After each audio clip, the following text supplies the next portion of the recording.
Pois agora sí, imos dar comezo a terceira neste caso das sesións no que estamos aquí no CAFI, Tres de Galis, falando do humor. E nesta terceira, quenda tocaba humor dende o punto de vista da ilustración. Estou como un neno con zapatos novos aquí, rodeado de ilustradoras. E temos a Blanca Millán, temos a Fla Torrado, e aquí a Víctor Rivas, que intervirán e falarán do que queira, en realidade, da súa perspectiva, vivencia, do seu traballo, a través da ilustración, dende o humor. A primeira delas vai ser Blanca Millán, que se aproveito para pasar a presentar. É debuxante, pintora, ilustradora, unha persoa que ten unha trayectoria máis interesante. Ten colaborado, Cumio, Triqueta Verde, Galaxia, a Teleeditorial, que foi a pola cal eu conectei con ela. Interesa moito a parte porque ten un traballo tanto como ilustrando libros de outras persoas, como libros de produción propia, como logo un traballo compartido que espero que nos diga algo con Ramiro Peralta. Igual, tiña referencia aquí anotada a parte de Ocupado, un libro que sacou que a parte, creo que humor, un libro que está cargado de humor. Nada, somos todos orellas, todos teus.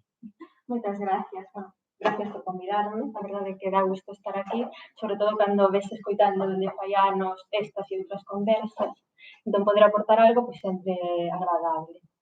En fin, eu quero vos falar primeiro un pouco da miña formación, porque pode ser o máis habitual, pero, hai moitos ilustradores que veñen como de outras vertentes, de outras escolas. No meu caso, eu son estudante de Belas Artes, e logo fun nai, e logo estudiei o máster de libro ilustrado, é dicir, que esa volta á infancia a raíz da maternidade me levou a querer contar para os nenos.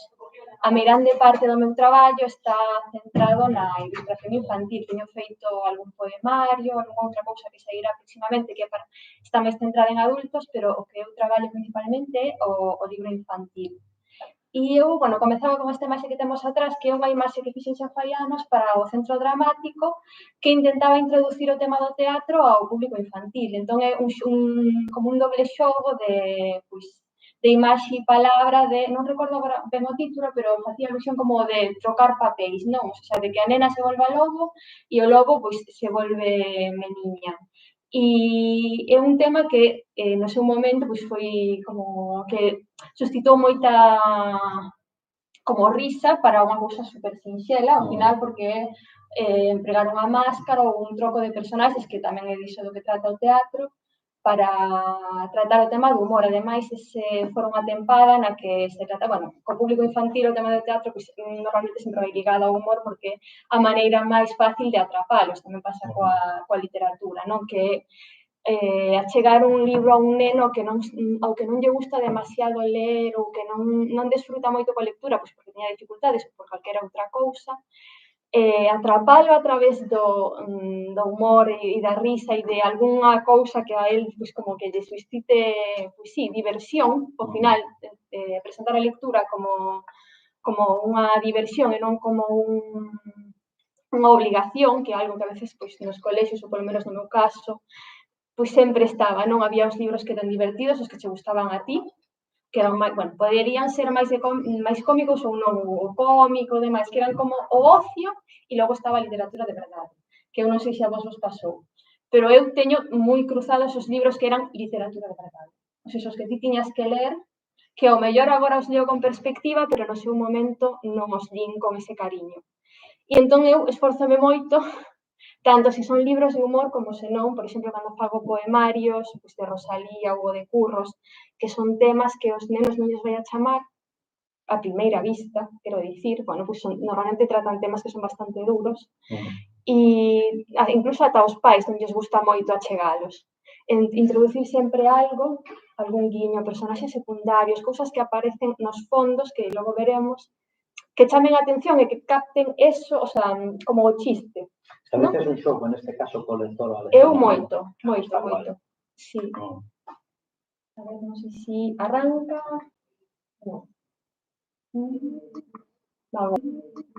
Agora. Vale, quería antes de introducirme no que son os libros en sí que eu teño máis centrados no humor. Esta foi a primeira imaxe que fixen para un libro que se chama La noche que Elsa se puso a roncar, É un libro que é totalmente humorístico porque trata de unha osa que ronca profundamente, non deixa dormir nin ao oso que vive na súa casa con ela, nin ao resto dos personaxes do bosque. Entón, aquí o meollo, o importante era atopar uns personaxes que fosen amigables, pero ao mesmo tempo graciosos. Ou seja, neste caso, pois os animais están de alguma maneira humanizados porque teñen características dos humanos. E eu o que tratei foi de achegar esas algunhas características, pois os pixamas, os gorros e tal, pero ao mesmo tempo manter os animais. E que ademais aos nenos resulte gracioso como van vestidos. Pois un oso que é moi grande, pero leva un pixama vermello de corazóns, ou un mapache que leva un pixama de unicornio. Son pequenos detalles que tampouco vai influir na trama, pero ao mesmo tempo chaman a atención e sacan a risa do neno e fanse preguntar, pois, como será ese mapache se lle gustan tanto os unicornios? Pois, o mellor é máis cariñoso, non o sei, ten uns gustos, non? E aportar aos personaxes características que os van a definir, aínda que non aparezan no texto, é algo que me gusta moito. E a rapazada fíxase moito, non? Claro, que iso é algo que descubriu moitísimo. Moitísimo, porque fan preguntas, eu como escritor, fan preguntas sobre a ilustración, fan moitas preguntas, é dicir, que a xente ás veces pensa, cando falo por dentro da ilustración, a ilustración ten un papel fundamental. Non xa vos dices como ilustradora, non sabes vendo, porque fanche preguntas sobre iso, por que ten 6 dedos? E non porque fixeron allá, sabes, senón porque e tal. E por que tal? E por que fixeron un peixe no ceo e tal? Esos elementos que xogan con eles. E además eu creo que hai que ter resposta para todas esas cousas. As imaxes que te metes en unha ilustración, os distintos temas que vas a tratar teñen que estar estudiados. Iso non quere dicir que logo pode haber moitas lecturas, pero ten que estar intencionado. O sea, non pode ser que xusto, pois, non sei, quedaba este buraco baleiro, vou a meter aquí 4 paxaros, que pode pasar. Pero non vais a preguntar por que están aí. E ti tens que saber dar unha resposta. E, bueno, este é o libro do que falaba e, entón, pois, é un libro como con moito humor, cada un vai dando unha resposta a como pode facer para, pois, poder dormir. Pois usan, era unha cáscara de noz, porque estaba rimado en castelán, entón usan, pois, a noz para tapar as orellas, logo outro ocórreselle, pois, cantar unha ópera, entón vanse sucedendo as accións, que son accións bastante graciosas e un pouco estúpidas, por así decir, o sea, son solucións que non poden dar resultado. E incluso se lle ocorre a Mofeta, pois, o chiste máis fácil que hai para un neno, o tema escatolóxico. Pero ao mesmo tempo non debemos de menosprecialo porque é fácil. O sea, a eles les gusta e é así. E haberá un montón de libros que traten o tema, pois, que se fixo pis, pois, que se escapou un peido, da igual, son cosas que nos pasan a todos e que pensamos que porque van a ser nenos e é tan estúpida a broma, non vale a pena metela e a veces sí que vale. E ademais hai que deixarles como que eles que disfruten e que rían e que se rían tamén das tonterías, como digo eu. E tratando o tema escatolóxico, estaba o cómic que comentabas ti, que é o cómic Ocupado, que conta a historia de un pai que queda só cos seus fillos e ten unha urxencia moi grande por ir ao baño. E ademais está contada, non vos vou a dicir que está basada en feitos reais, pero sí que o digo. E moitos pais se sentirán moi identificados. Moitos dos libros que fago, bueno, que son así máis persoais, teñen como tema as cousas que nos pasan como pais na casa. Entonces, a mí gustame moito, pois por aí tamén porque me encantan os libros ilustrados xa como adulta, pero os libros ilustrados tamén para nenos, non só os de adultos. Pero gustame velo como nai e como adulta poder disfrutar tamén deles cando eu lle leo aos meus fillos. Pois se aparece unha nai e a nai que non ten nada que ver coa trama, pero está super atareada, caeulle algo, estaba cociñando, non sei que, pois eu sinto-me identificada e gustame máis ler esa historia só polo feito de que eu tamén estou retratada nela. E ao mesmo tempo eu estou retratada nela porque forma parte da vida do neno.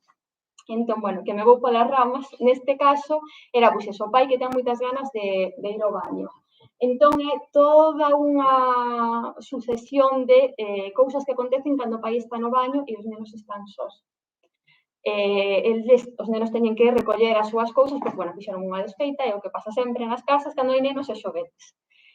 E, claro, eles, os nenos, pois, teñen moita imaginación, entón, que van a recoller? Non van a recoller nada, van a facer o que teñen que facer os nenos, que é xogar, e é seguir imaginando, e é tirar as cousas, e que se de pronto, pois, teño que ir ao baño, e como lle acontece a nena e está o pai, pois vou arriba, non me axuda a ninguén, entón hai un caos. É un cómic que agora estamos, por exemplo, contando nas bibliotecas, porque, claro, a ver, eu conto na casa cos meus fillos, pero non sempre podo ver a reacción dos nenos, nin se realmente lles gustou ou que lles parece, pero neste caso estamos a levar moitos coles das bibliotecas, porque vemos que é un conto que é moi simple, pero ao mesmo tempo divirte moito. Ademais, bueno, aquí non están os textos, pero, por exemplo, na versión en galego o pai canta, e canta a saída da Carolina e aparece no libro, e canta outras cancións para recoller, agardar, que é tamén algo que cantan moitos nenos, e tamén aparece que son guiños graciosos tanto para os nenos como para os pais, que a mí me gusta moito levar na literatura. E ademais decateime de que a maioría dos nenos a saída da Carolina a saben moi ben. Que eu pensei que era algo que estaba como desfasado, non? O sea, forma parte do que é a cultura popular e todos temos un pouco na memoria, pero de verdade que os colexios que fomos as últimas semanas co tema do Día do Libro, todos os nenos se sabían a canción enteira. E seguindo co tema este dos pais, que é un tema que eu, a verdade, que exploto moito, xa sexa a nivel persoal ou por encargo con outros escritores, este libro saiu fai pouquiño, é El trabajo máis difícil del mundo, que é unha especie de contraposición entre que parece que na portada o traballo máis difícil do mundo é ser neno, e o que é realmente o interior, que é o traballo máis difícil do mundo é ser pai. E cada neno vai, como que se plantexan na escola, que será iso de ser pai? Entón, cada neno ten unha opinión, non? Pois a miña nai debe ser modelo porque sempre está perfecta e arreglada, bueno, xa vedes a escena, non? Miña nai ten unha cara que non pode máis. Pero para o neno, a nai é perfecta. E aí o que intentei facer un pouco con este libro é sacar o humor de todas esas cousas cotiás e, ademais, é un libro que ten unha carga moi grande de tenrura, porque ao final está centrado en nenos moi pequeniños e na relación pais-fillos, pero tamén está moi ligado ao humor, porque ao final as conclusións que sacan os nenos e os seus pais a veces son moi graciosas. Eu, por exemplo, sempre recordarei que o meu fillo máis pequeno, con 3-4 anos, que lle preguntaron na escola a que se dedicaban os seus pais, e o seu pai dedicábase a ir a por leña e a súa nai dedicábase a barrer, porque ao parecer barro moito na casa. E a miña profesión era barrer, e mira que me vía, porque traballa na casa, que me vía ilustrar os libros, non, a miña profesión era barrer. Pois a raíz deste libro recordei moito isto porque para outra nena, pois aí abaixo, o seu pai é trapecista, porque sempre anda, pois, esquivando, pois os xoguetes e as cousas que a nena tira. Entón, eu creo que neste caso a mellor non é tanto un humor para os nenos, como un humor para os pais. Non, para os lectores, porque o neno pode entendelo cando ves a imaxe, pois se a nai di que a nena di que a súa nai é modelo, pero realmente a nai non ten boa cara, pero o que lle vai facer gracia realmente, ou a min polo menos me fai é verme a mí retratada aí en esa situación.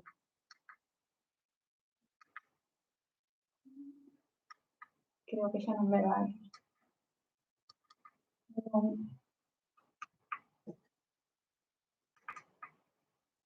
Non sei se dándolle o mellor correcto.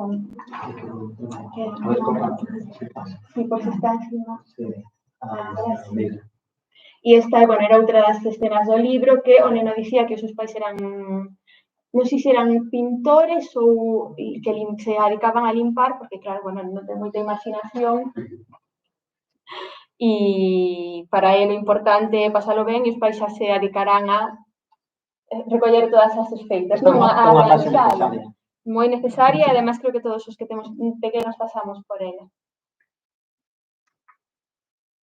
E seguindo cos temas familiares, vedes que é algo que a min me encanta. Me gusta porque, ao igual que me gusta ver en outros libros, o sea, sentirme identificada con certas situacións, tamén me gusta representalas.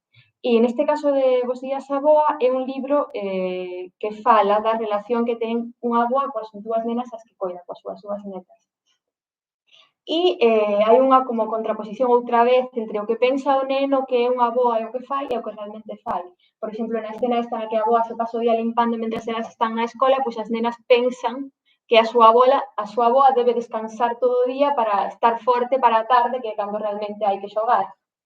E iso tamén nos saca un pouco, non, como a gracia da vida, o saber desfrutar das cousas e ademais ver desfrutar das cousas e ademais a min sempre as contraposicións dentro da ilustración para sacar o humor da situación é un recurso que eu uso moito e creo que tamén se usa moito porque é o que realmente non como que fai gracia. Aquí, claro, non temos os textos, pero realmente o que é gracioso dentro do libro é que o que di o texto e o que di a imaxe son completamente opostos. A avoa debe de estar todo o día descansando e non, a avoa se pasa o día traballando. Ou nos axudamos a nosa avoa a regar porque lle encantan as plantas e realmente o que as nenas están facendo é poñerse perdidas, que é o que fan os nenos. E logo aquí, bueno, pois outras dúas escenas, a avoa é maravillosa porque sempre nos axuda, pinta con nós e realmente vemos que a avoa non está a desfrutar tanto como nós pensamos. E logo, bueno, está As filloas de Manola, que teño que dicir que é dos meus libros favoritos. De todo o que teño feito, As filloas de Manola é, vamos, para min o máis especial. Por aí porque está un pouco ligada ao que é a figura da miña avoa e a tradición galega das filloas. Neste caso, non é tanto que a historia sexa cómica, porque non é realmente máis tenra que cómica, o humor está introducido a través dos pequenos detalles. Por exemplo, na primeira escena, que é coa que se abre o libro, a avoa Manola está esgotada de estar sachando nos regos e coas galiñas, entón o que decide facer unha morea de filloas. E se vedes a imaxe, a avoa Manola está tapada con unha bolsa de plástico para non se mollar, cos bolsas na cabeza e cos bolsas dos pés, que é algo que facía a miña avoa, para non manchar os zapatos cando tiña que entrar e sair á horta. E entón esos pequenos detalles son os que lle dan como un chisco de humor á historia. Logo hai un par de galiñas, creo que son tres galiñas, que sempre están con Manola, como que parece que están vendo todo o que acontece, non? E van poñendo caras, e además a veces como que intentan avisar de que pasan cousas. E o neno, esa narración paralela da que falábamos, pois aí sí que ten humor á historia, porque as galiñas non van a facer eso, as galiñas nin sequera estarían dentro da casa, pero forman parte da trama da historia e ademais fanche un pouco como preguntarche pero que fan as galiñas, por que están con Manola, a que están a axudar, que van... Bueno, pois todas esas cuestións que a mí me gusta moito meter. Pois xa vedes aquí, acabaron as filloas, bueno, a historia narra que varias persoas van a pedirlle cousas a Manola, pois unhas cebolas, unhas patacas, xente da súa familia. E mentras Manola vai a buscar as cousas, como está facendo filloas, pois todos van probando, que é algo que facemos cando vamos a casa de pais e avós, están facendo filloas, pois vanse comendo. Entón, acaba o día, Manola está esgotada e as filloas acabaronse porque ellas comeron todas. E, pois, xa vedes, as galiñas están, pois, igual que a Manola, pois, o neno podería dicir, pobres galiñas, que pensaban que iban a comer filloas e tampouco lle queda ninguna.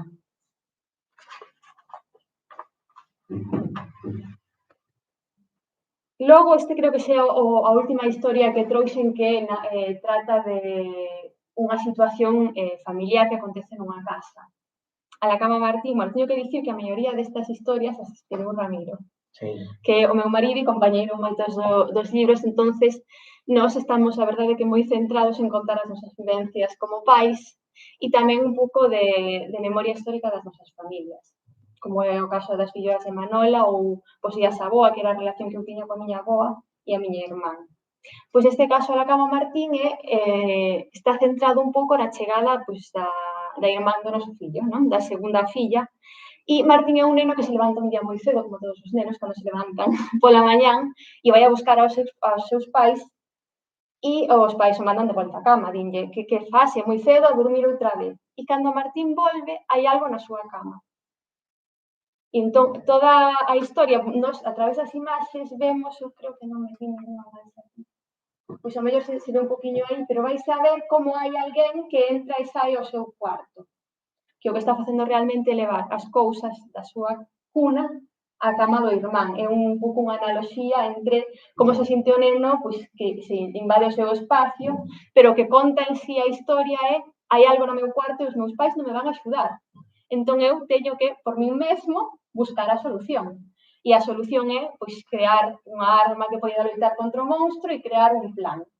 Entón, puxen esas dúas imaxes porque realmente son dúas imaxes do libro. O libro ten un formato un pouco diferente. É un libro como que se abre en vez de abrirse normal, ábrese cara arriba. E a escena, claro, non, bueno, acordeón, pero ábrese ao revés, porque a ilustración conta a parte de arriba, que é a planta de arriba da casa, e a parte de abaixo, que é a planta de abaixo. Entón, faz un pouco o xogo do formato do libro, tamén co formato da historia. E esta, sei que, bueno, polo que me contaron de outras feiras, os editores e tal, que aos nenos les gusta buscar non é tanto as diferenzas como que pasou, non? Se vedes as imaxes da primeira, pois está moi ordeado porque Martín ainda non baixou, pero cando xa baixou hai unha especie de caos e todo cambia. E todas esas, o sea, a posibilidade de observar tanto as imaxes e poder pois analizar e ver o que pasou aos nenos gustalles moito. E ademais de sacar moito sorriso, pois que de pronto, que se a cafetera este no armario, o peixe, pois xa non está na peceira, senón que está aí nunha xerra, e son detalles moi pequenos que dentro do que é a trama do libro, que tamén, a ver, ten moito humor ao final, pero son detalles que ainda así te aportan máis. Que reforzan a mensaxe neste caso. Claro. Chama a atención o uso das cores que faz. Son moi chamativas. Teño que dicir que cando empecé tamén se levaban moito como as cores pastel, todo tiña que ser como moi nórdico. Sí. E eu empecé facendo ese tipo de ilustración, non recordo agora, con Lore as 21 vacas, que foran así os primeiros, que se levaba eso, facía eso, pero decateime de que eso lles gustaba máis aos adultos que aos nenos. Hai certos álbumes que polo tema que traten ou a simboloxía das cores tamén, polo que se vai a tratar, pisan de unhas cores ou de outras. Neste caso, como todos estes libros están centrados un pouco na vida cotiá e no humor, en chamar a atención do neno, para min a cor potente é importante, se tampouco vas a facer aí un caos que non poidas diferenciar figura e fondo, pero ao final tens que pensar no público no que estás non para que estás a traballar, e o público son os nenos, os nenos tens que gustar. E a mí tamén me gusta. Logo xa un pouco fora do tema máis caseiro e familiar, está Diario de un Don Juan, que é a historia dun can que un día, é unha historia super graciosa, que un día vai á praia e ve algo que di que é o amor da súa vida. Entón, realmente neste libro apenas se conta nada con palabras. O sea, é un texto que a mí me deron no que eu realmente podía narrar o que quixese. O sea, era un can que si vía algo ao fondo do mar que dicía que era o amor da súa vida e según van pasando as páxinas, el vai vendo detalles que van dicindo ui, pero non é tan branca como eu pensaba, non ten o pelo tan longo como eu pensaba. Bueno, agora ia saber que era realmente o que estaba vendo, pero sí, era unha historia que a mí me deron con moi pouco, o sea, o que é o contido estaba, pero que me daba pé a poder facer o que eu quixera. Entonces, aproveitei o libro para contar un montón de historias á parte. A parte do can que se enamora, pois hai un neno que ten unha cometa que lle escapa e hai unha gaivota que se enamora da cometa e a persigue. Hai unha nena que ten un sombreiro que lle escapa e non sabe que facer, entón outra gaivota que a ve chorar, vese que como que avisa que non se preocupe que o vai ir a buscar.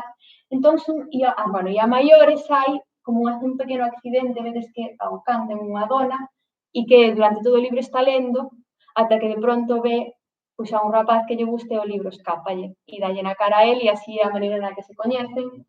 Entón, como aproveitando ese xogo de Don Juan, que ao final é unha historia de amor, non é real tanto en sí, pero bueno, neste caso sí, pois xogar tamén con ese humor da maneira de enamorarse, de coñecerse, non? Ou de facer felices aos demais, pero dunha maneira graciosa, porque ao final un paxaro que se enamora dunha cometa, bueno. Eu recordame a personaxe de Gárgoles, non? O sea, voulle dicir, é unha ilustradora. Sí, coñezo, así me dixo que me encantaba o personaxe, porque eu nunca ia por aí, era por eso. Podría ser por iso. Porque se sentiría moi identificada, non sei. Bueno, e aquí vedes que, pois eso, o can vais imaginando que será ese amor que tan grande que de pronto sinte, que o mellor é unha serea dos mares, ou mellor é unha ninfa, ou mellor é unha princesa atrapada nun barco, creo que era algo así, pero de pronto que era realmente era isto. Era unha boia que tiña pois algas que parecían que que era o pelo, ao final e a decepción, pero esta é unha dobre páxina que, por exemplo, non ten texto, non? Entón, ti podes aí ou sentirte moi triste polo can ou rirte a gargalladas polo que lle acaba de acontecer. Ademais, a historia, eu non a trouxen toda, pero pouco a pouco vais achegando cada vez máis a esa boia. E vaste dando conta do que realmente acontece.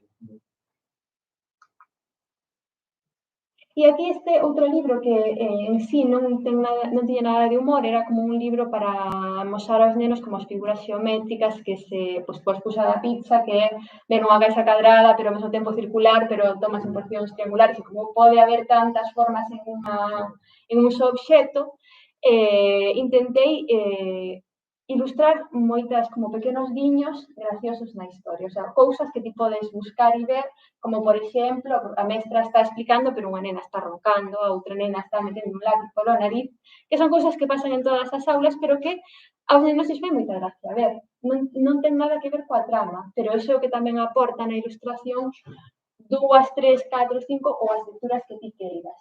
Por exemplo, na imaxe do lado, que era que se venden ratones moi listos, realmente, bueno, isto vou a contar, o que se vendía era raticida, pero ao mesmo tempo había ratos no escaparate, entonces era aí unha contraposición entre o efectivo que será, pero bueno, por temas éticos, tivose que cambiar, e entón, bueno, pues igualmente o xogo de se venden ratones moi listos, pois sí, a tenda realmente é un Intramarinos, pero bueno, por inventando que ten ratos, vendémolos tamén.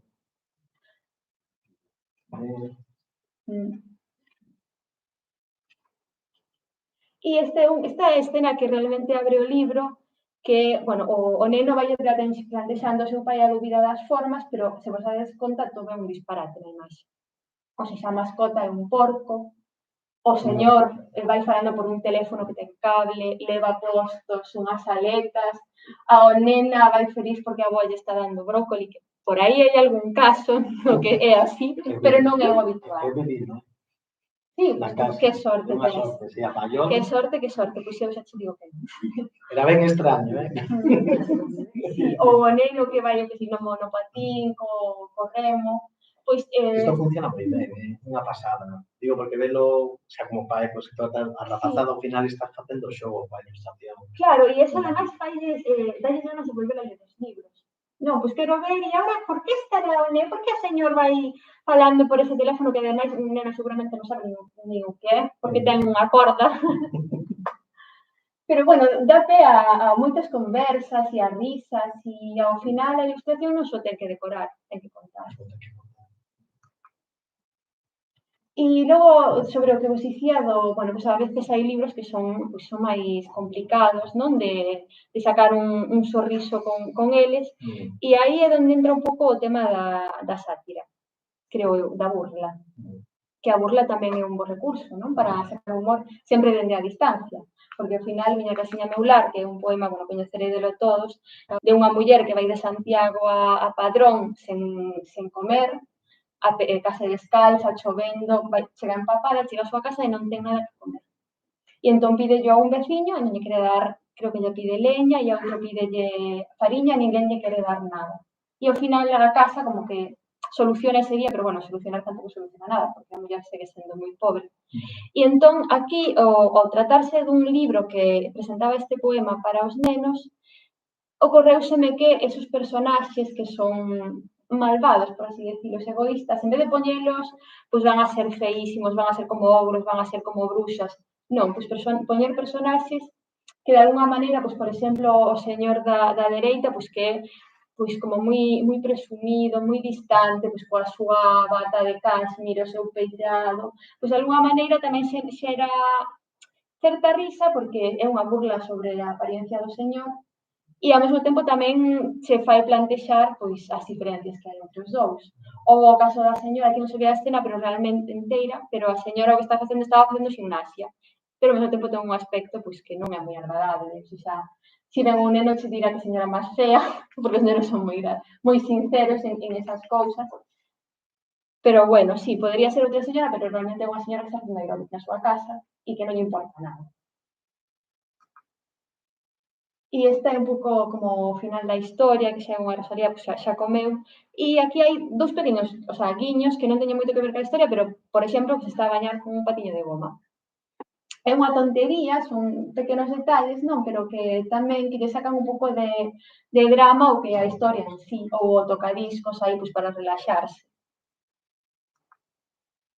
E xa creo que esta é a última proposta que trouxe en sí, que non sempre fui unha bruja, que é o mesmo autor que La noche que Osa se puso a roncar. Entón, xa é un autor que trata moito o tema do humor. Xa a maior parte do seu traballo está ligado, ele é mestre, entón, como o mestre sabe como chegar aos nenos, e trata moito nos seus textos o humor.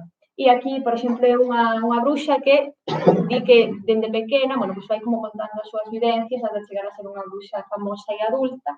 E, por exemplo, ten un lunar, unha verruga xigante no nariz, con 3 pelos, e ten que coidala, e cando sai a pasear, pues ten que tapala para que non lle dé o sol, non vayades a pensar que non coida a súa verruga.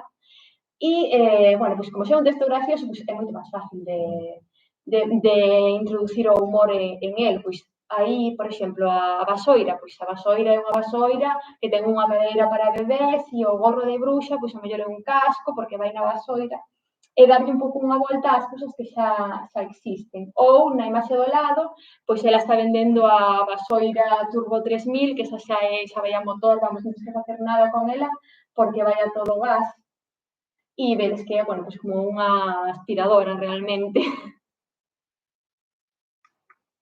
Actual. E aquí volvemos un pouco xa para rematar, creo que é a última imaxe que trouxen, de meter pequenos guiños graciosos pois, aos personaxes secundarios de fondo, pois a nena que saca o moco do nariz e a outra que o tiracrois pois intenta infestar a nena que durme, ou incluso na imaxe do lado pois a parodia do cine, que por aí os meniños pois non entenderán tanto, pero se somos máis maiores, si o chegamos a comprender. Como Gardel. Xusto. Non? Non, isto era... non me sabe o nome. Lo de... soy un hombre, bueno, nadie es perfecto. Non me sabe o nome. Non podes ter. Falta xa agora. Eso. Non me saía o título, pois era... Si, unha parodia dunha das escenas. Xa sei. Xa caí. Sí. Vale, creo que, bueno, con isto... Pois moitísimas grazas. Nada, vos. As preguntas complicadas gaudas ao final de... Vale, moi ben. Vale. Non sei que quedan seguinte. Tes un pincho por aí, o... Está metido na pantalla. Supoño que con... Sacamos un pequeno. Sí. Estaba no escritorio. Sí, porque era unha cosa aí. Sí, pero... No, minimiza, porque estaba abierto outra presentación. Ali, vale. E agora... No, pero mira, esa carpeta que está aí atrás. Actúa cuando... Aí no escritorio. Ahí está. Bueno, espera, que abriu outro programa, ¿no? Porque outro era un PDF. Vale. Pero non sei se este... Non sei se o resto aquí. No, abriu como tiñas feito esta cosa. Entonces fecho este...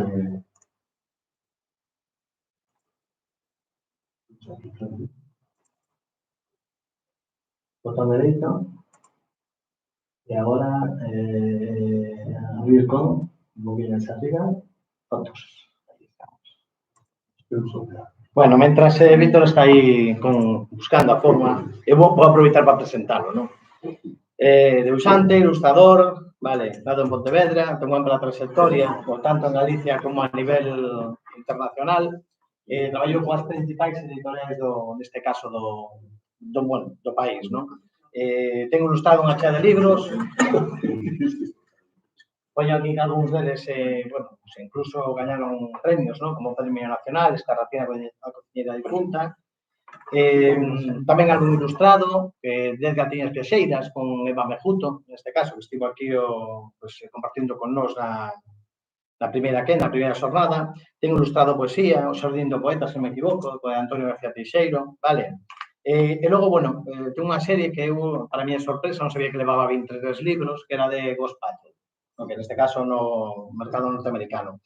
O proxecto así xa persoal, que aparte de a sorte tamén de ter na casa, e na Cruz de Vida, vale, do 2021 con Galaxia. Como nota, así que chamou a atención, porque xa son conocido de vello, no? Pertenencia de vello, chama a atención o feito da revista Mr. K, o del jueves, que non o coñecía, que, bueno, a miña xeración, pois, é un referente de humor. Como referentes tamén saíron aquí xa en conversas Castelao, Lalia mencionou a Castelao, mencionou a Xaquín Marín, no? Eu mencionaría a Luis Davila, máis actual, no? Desde o punto de vista de ilustración. E chamou a atención iso, na colaboración tamén con Norma Editorial. Bueno, eu diseñei que veníamos no coche e dicir que era un clásico da nosa ilustración, pero non o vou dicir, por si acaso. Pero que sí que me parece que é un clásico xa da nosa ilustración. Xa, bueno, ten anos. Entonces, hai que tomar a cosa con humor. E nada, é un placer que nos acompañes e vamos a gozar deste momento. Sí, bueno, vais a ver nos meus dibuxos que son máis vintage que elas, sobre todo polas referencias que uso que o meu estilo é menos artístico, máis baseado no cómic e na ilustración, que foi o que vivín, non? Entón, a ver, escribín unha especie de rollo máis ou menos explicando en general o humor na ilustración. Vou poñendo imaxes. O primeiro é que, bueno, dende hai unhas décadas, adítese crear para o público infanto-juvenil desde un punto de vista humorístico ou, cando menos, ledo e positivista. Prácticamente toda a literatura lis está sazonada con notas de humor para facela máis doada de digerir. Partindo desta premisa, podemos decir que a ilustración lisa ven con humor de serie, non? O sea, cando te piden un libro, prácticamente xa esperan que o ton que ti imprimas na parte gráfica xa sexa humorístico. Ás veces, unha equivocación porque a mensaxe do texto non ten nada que ver, pero sempre tenta suavizar a píldora, non? Para que os cativos a tomen mellor. Aparte está casi todo, como decía Blanca, non? Que é unha... Claro, ao pensar que a ilustración é a aportación narrativa ao libro, non é un adorno, que prácticamente o que todo o mundo di nas reseñas, non? As ilustracións están moi ben acaídas e acompañan moi ben o texto. O sea, claro, porque o traballo que hai detrás de plantexar unha ilustración é un traballo bastante máis complicado que adornar. Entón, bueno, en conto ás ocasións, me fui encargado de ilustración de un conto serio. Casi sempre son contos clásicos como Pinocho, Carapuchiña Vermella, ou unha serie que fixen para Estados Unidos que era Behind the Legend, que era contar os monstros clásicos, pero baseados en historias clásicos. Eran casi todas historias entre os principios do século pasado e mediados, non? Entonces, a forma de narrar era bastante máis antigua, co cual implementar o humor aí era bastante... non era doado. Tamén podías usar recursos como un pouco bestias para esta década que non serían admisibles en moitos eidos da literatura infantil e juvenil. Hai lecturas basadas, por exemplo, en historia, que xa teñen bastantes anos, e entón se espera que na ilustración se faga un traballo de suavizado a través do humor. Por exemplo, a BD, que foi onde eu empecé a usar a ilustración, que é coñecida popularmente como cómics, xa que nos seus inicios na prensa a ilustración satírica e máis tarde nas tiras de BD cumplían esa función, aínda que para un público adulto. Pronto, casi todas as revistas do século XIX e XVIII hai ilustración satírica, pero de un nivel bastante duro, non? En cuanto a representación, esa ilustración sempre foi adulta, en canto a fotografía e outros medios empezan a tomar a posición da ilustración, tanto na publicidade, no cartelismo, que casi sempre é ilustración, nos periódicos, non? A ilustración queda relegada á parte máis cómica de divertimento das publicacións. Aquí comeza, pois, o camiño actual de presuponer a narrativa ilustrada como a literatura infantil e cómica humorística, moi longe da realidade, non? Que se pode contar en muchísimos planos, incluso se daban en cine últimamente a raíz de series como eso, que hai pais que iban con nenos ao cine a ver películas de dibujos animados e resulta que eran auténticas cafradas, non? O sea, adultas e bastante. Sí, auténticas burradas se salían, pero como dibuxos fan estas cousas? Claro, hai un problema. Bueno, ahora afrontar un traballo, falarse un pouco de min, tento sempre valorar o nivel humorístico baseándome no propio texto, o sea, primeiro identificar no texto a onde vas a ir, na liña editorial, se a editorial ten unha liña de humor a que nivel se pode chegar, sempre investigando un pouco, a publicación ou colección e a idade a que vai destinada hasta as características do público a que vai destinada a publicación. Eso digo porque eu adoito ilustrar ou traballar ilustrando para outros. Eu non teño esa necesidade de autor de escribir as miñas propias historias. Se me ocurre moitísimas, pero non teño esa pulsión. O sea, quedo con elas, me divirto, fago bocetos, pero a veces fago bocetos, pero 50 libretas de bocetos, investigo e tal, e queda calizo, ai, por que non faço isto? Que non me dá ganas. Eu xa me divertín, pasei, non ven? Entonces, a mí me gusta traballar, aparte que me gusta traballar acompañado, me gusta traballar con xente e empatizar e adaptarme ao encargo que me dan, o sea, son un mandadiño, vamos. Eso sí, tamén que coa miña personalidade por medio, a veces, bueno, intentando que o traballo chegue o mellor.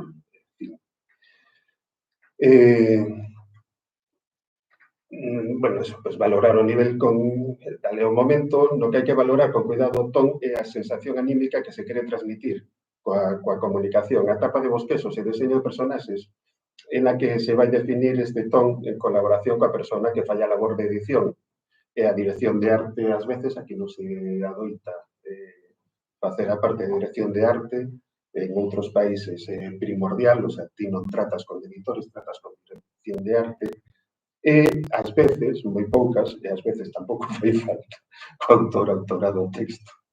Porque, a ver, aquí explico que eu traballei con moitos autores e sin moitos autores, entonces a experiencia, hai un alto porcentaxe de escritores e escritoras que teñen unha concepción da parte narrativa gráfica que nula, o sea, igual que para min o eido literario está vetado, non, a un máis ou menos salvar o tipo, a narración gráfica se enténdese bastante máis complicada que a obviedade, non? Que moitas veces me corrixen así alguna cousa e simplemente o que dicen é unha obviedade, non? Pois un caso era no libro este de Pinocho, que hai un momento que leva unhas moedas no peto. Entón, decía a autora quería que se viran as moedas do peto, nunha ilustración que o Pinocho está detrás dun muro que se ve desde aquí para arriba. Entón, decía que así coas moedas na man que deron aí, xa puxeches no texto, o sea, volver a contar o que está contado. Bueno, o sea, a veces hai certos encontros con certos autores que non entenden esta a parte narrativa e logo que ti tes unha maneira de narrar como hai maneiras de escribir. Moitos párrafos, poucos párrafos grandes, moitas comas, menos comas, e nós temos os planos para nós é a nosa forma de narrar, a nosa forma de interpretar. Ás veces o primeiro plano non concorda coa tua forma de dibuixar, incluso polo tamaño da liña que usas, é unha cousa totalmente física, ni siquiera ten que ver coa intención narrativa e o uso dos planos. Ben, entonces, na carga do conteúdo humorístico quedaría definida nos seguintes niveis para mí. Dice, primeiro, no ton humorístico do propio texto que é definido por autor. Acabo de explicar un pouco. No deseño das personaxes e a relación do estilo gráfico aceitado. Este, por exemplo, do libro que estou aquí a facer con Miguel Ángel, bueno, decidí por un estilo cartoon, ¿no? Pues un pouco clásico, bastante asequible o rapazada, moi popular, o sea, está facendo prácticamente casi toda a ilustración infantil en un estilo basado na animación de máis ou menos a partir dos 80 e tal, unha serie que se chamaba Gargolas, a serie de Batman de Bruce Timm, non? E empeza a meter un estilo moi sintético na liña e dinámico, non? Que o que te permite facer unha cantidade moi vasta de expresións cos personaxes. Bueno, logo tamén está no detalle, bueno, vou poñer máis ou menos, aquí está, que tamén na lección dos momentos a ilustrar. Aquí Miguel decía que o rapaz mareábase moito, simplemente conta anecdóticamente que subiu na noia na festa de Bouzas, algo así, que era un exemplo, non? Entonces aquí xa narro casi 2 páxinas do texto de Miguel en unha sola ilustración, que bota moito, que é bastante medoso. Bueno, como decía, a expresión dos personaxes que son moi importantes tamén para mí, os personaxes que están acompañando os protagonistas, e a rapaza que ten, vamos, que parece que vai saltar da gloria tranquilamente. Luego, pues eso, nos detalles, e a cuarta parte era nos detalles e aportacións narrativas engadidos por ilustrador e ilustradora, que adoitan completar a acción ou información ambiental contida no texto. Por exemplo, aquí hai outra mini historia que é a Bótalo, que está esperando a que bote para palparlo todo. Esa detalle que comentamos que hubo velo, sabes, como persoa que a ilustración de recibirlo e decir, botar a rir, ¿no? O sea, aquí, bueno, a ver, usted que tamén son moitos fetiches, por exemplo, na roupa, no calzado, me encanta, me documento moitísimo, sabes? Solo para isto igual estive dentro 50 páxinas de moda infantil para dar co representador daquele que o rapaz viste unha camisa, a mellor camisa que ten, engadín tamén un momento da historia que ela ao descubrir está varios... Que non está narrado. Non está narrado. E que molou un mogollón. Entonces, bueno, logo tamén, a forma de aportar o humor, pues, eu empleo moito, pues eso, a actuación dos propios personaxes, ¿no? Que é como barrido en certos momentos.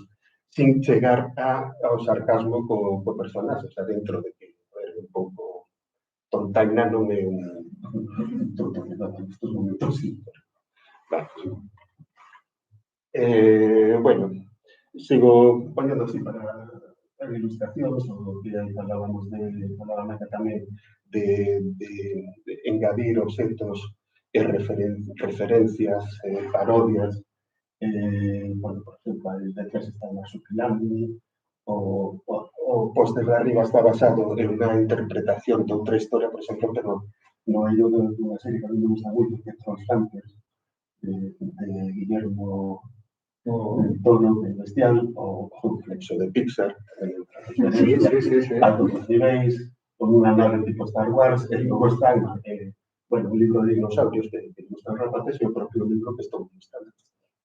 Está aí, con o rapaz pinta, bueno, o libro de os quesos, tal, de pinceis, e logo eso, outra vez a interpretación dos personaxes, non? A actuación deles, elegir exactamente o momento. Eu chamolle moito que cando explico a xente que lle tengo que explicar como ilustrar, que é moi importante buscar o momento Matrix.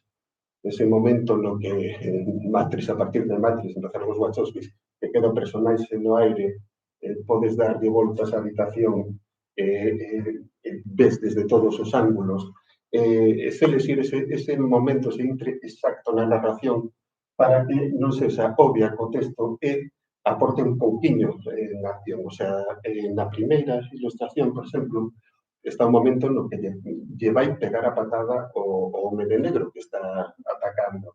Hai outra ilustración no texto no que está un momento que lle pega a patada. O sea, estou usando o recurso de narrar con referencia á primeira ilustración. Bueno, esto es claro, de cómic, bueno, luego es intentar suavizar eso, toque de humor dentro de una ilustración, con, bueno, ese humor tamén é bo rollo, ¿no? Tamén as sensacións. Espera, estou un pouco, é un clásico, ¿no? Ben, entonces, estou mostrando ilustracións que quería contarvos son que están implícitos nas que vou ensinando, son os recursos para crear ilustración humorística son moi variados, se poden funcionar en distintos niveis, tanto no deseño como no deseño de personaxes, que xa teñen un toque humorístico na caricatura, pois eso, usando caricaturas ou expresións exageradas, como contaba antes na ilustración anterior, no propio diseño de personaxes, que teñan unha certa gracia, usando correctamente o ton e os géneros de humor, a tenrura, o humor amargo social, que ás veces, eso, nunha situación triste, dura, podes tirar un pouquiño de, bueno, por lo menos de esperanza ou de bo rollo, que non sexa tan dura de que lle entre o rapaz. O humor negro, que está claro que é algo que me encanta, detalles de humor surrealista, cando pos cousas que non salta a sorpresa, non? Cando ves esa imaxe que evidentemente non podía estar aí, como plan que usaba co teléfono antigo, falando por un teléfono antigo con cable. Logo, pois eso, usar o sarcasmo, o ridículo hasta certo punto, o esperpento e a sorpresa, o humor escatolóxico, con medida xusta a trompada. Eu non son moi de humor de trompada, moi español, moi castellano, el mortadelo e todo isto, el patapán, que resbalo me caigo, pero usados con un certo gusto, pois creo que son moi tal, porque casi sempre tenden a perxudicar a unha persona. Entonces, eu tento evitar esa agresividade de reírse del jackass, ¿no? De saltar de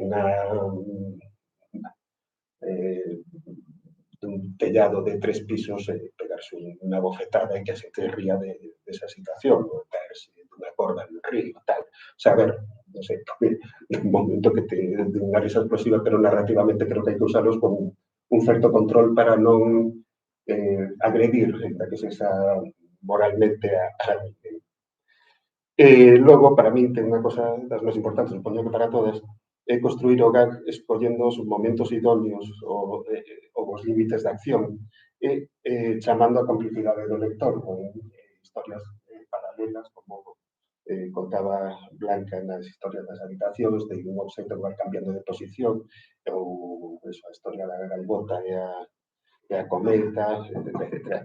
E a complicidade do lector que anticipan narrativamente o resultado da acción proposta, non? O sea, que na que ensinaba antes da gaivota esperando a ponta do rapaz. Bueno, estou amosando agora, sí, ilustración, bueno, escarlatina e tal, no que se use bastante a caricaturización tanto de objetos como de personaxes históricos.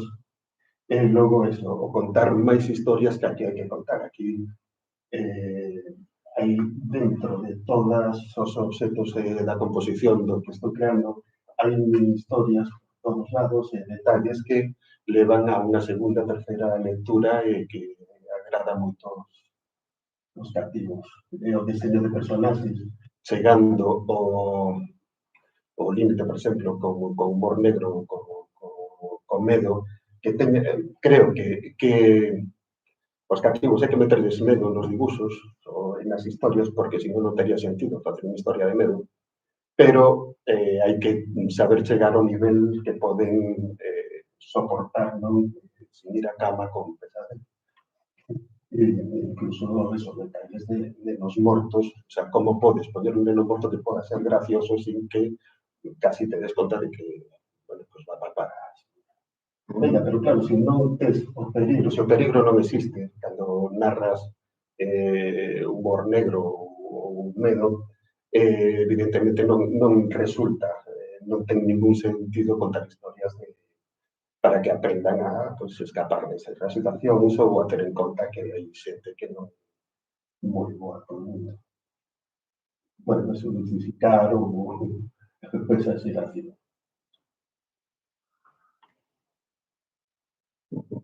Son personaxes para unha versión de Carucina Vermelha de Física. Xa se pode anticipar o final do logo como un detalliño de nada. Esta é a cuberta, Fíxen a coberta original da versión americana, esta para a versión francesa, está o camiño inteiro tanto de aquí, volvo a facer como un trotume de árbores, está a casa da boa, vai de cores blancas a cores vermellas, onde en teoría está o perigo.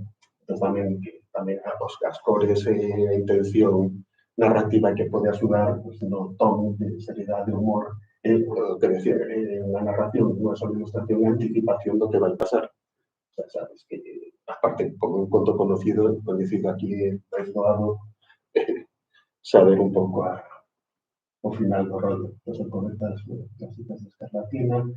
Por exemplo, nun momento no texto, por eso tamén hai veces que escapas un pouco do texto literal da autora, Escarlatina viña desmontada nunha caixa, un cadáver realmente. Entonces, chega un momento que optei por suavizar un pouco, non ser narrativamente exacto coa descripción do autor, porque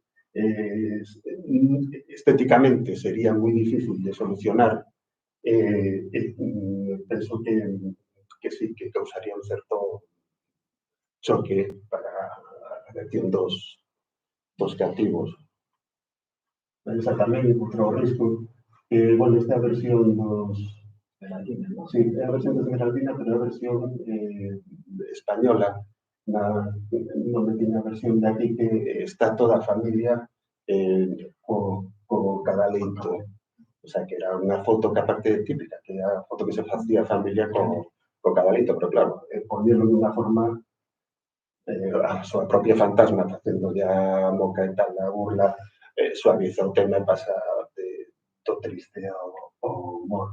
E logo tamén metendo cousas que son realmente tenebrosas e peligrosas, non dibuixarlas de certa forma que non creen clima de pánico e terror.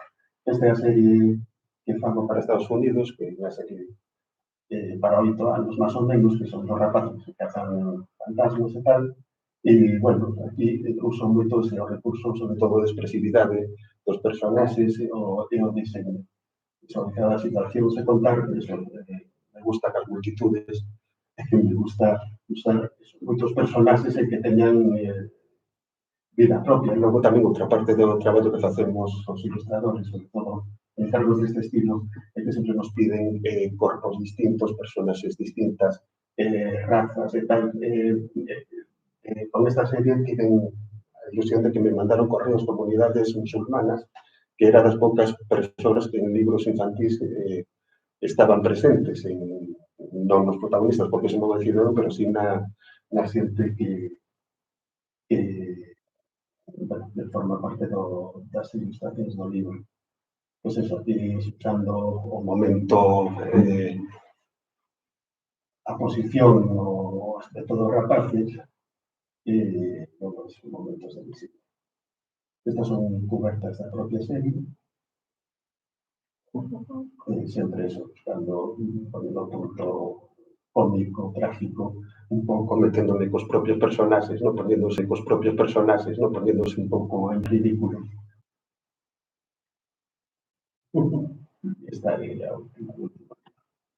Esta é do libro de Gatiñas Braseiras, con o Mefuto, é moi divertido. Sobre todo, foi un traballo moi grande de creación dos personaxes, porque as gatas existen todas amigas de Eva, e as gatas son reales.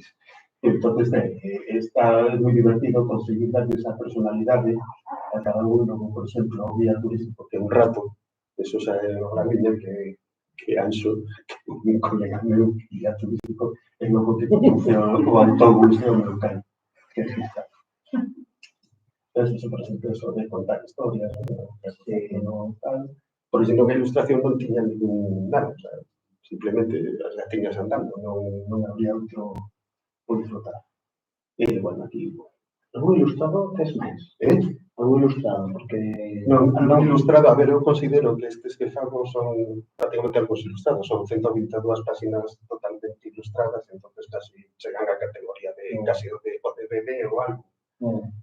Logo algúns sí, uns cuantos, así, pero eso, para o mercado americano, pero máis non tanto para cativos, senón algúns con moita ilustración, o sea, libros moi ilustrados, echando casi todo o espacio, menos o rincón onde vai o texto.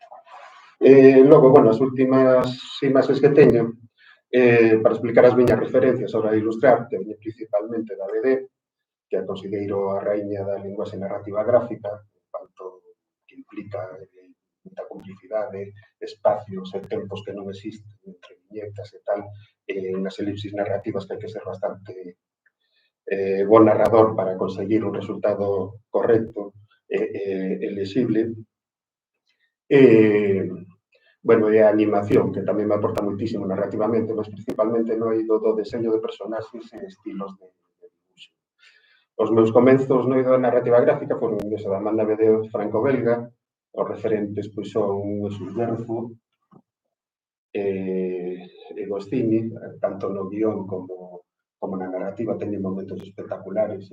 Tenos das series que pasas a páxina e unha sola viñeta podes estar rindo como 3 cuartos de hora, porque non esperas a sorpresa e a posición e a expresividade dos personaxes, moita habilidade. Chalán, non sei se coñecedes, pois foi este home foi o que moveu a este. O sea, se os dade conta é máis ou menos o mesmo estilo gráfico, pero, sin embargo, o movimento dos personaxes, a liña máis grosa, máis sintética, leva a un nivel bestial que narrativamente é moi satírico este home. O sea, as historias que conta son verdadeiras bombas. No Moderno Noir, por exemplo, tamén moitos libros da época que teñen un estilo gráfico moi correcto, pero, sin embargo, teñen unha carga humorística bastante grande dentro da corrección no que están dibuixando. Tamén é difícil facer humor sin usar recursos como caricaturizar demasiado os personaxes e tal. E logo, pois, por exemplo, este de Trondheim, que sendo da época dos 90 e tal, que é outra visión máis extraña e sarcástica tamén da propia de narrar. Este narra máis cousas así sociales, da vida corrente.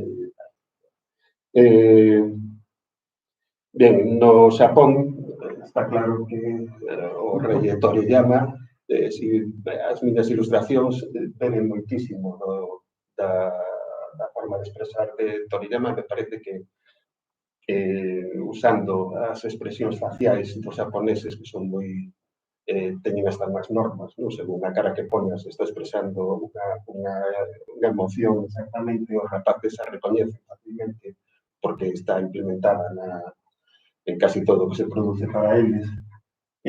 Miyazaki, por contraposición, no humor sobre situacións terriblemente emotivas, como logra sacar sonrisos, beleza e positividade de historias realmente truculentas, non? Da xente normal. Non usa as emocións de ternuras, eso sin dizer alá do humor. A época clásica de Disney tamén, sobre todo con esta película que me parece unha joya, en momentos super divertidos, e tamén creou un estilo gráfico que se sigue mantendo actualmente. Casi prácticamente toda a animación bebe desta parte de Disney, non das siguientes. E logo isto tamén está moi cercano a Beatriz Potter e tal, e a ilustración clásica infantil sajona, inglesa. Despexei da eso da definición co deseño das persoas nos universos moitas veces surrealistas das series de Warner, por exemplo, da UPA ou de Xana da UPA. Estes son ilustracións que eran xa modernas nos anos 30, iban por derroteiros artísticos e narrativos que siguen presentes na animación actual, son referentes e base narrativa, sobre todo nos fondos. Hanna-Barbera, con un montón de personaxes e gags que xa os fixos clásicos. E logo tamén, o sea, na parte do humor máis negro, truculento, pois sobre toda a habilidade de Chas Adams de perpetrar situacións realmente anticipativas do que vai pasar, do que vai acontecer, que sempre vai acabar alguén mal. O Eduardo Abril, non? O surrealismo da propia narración.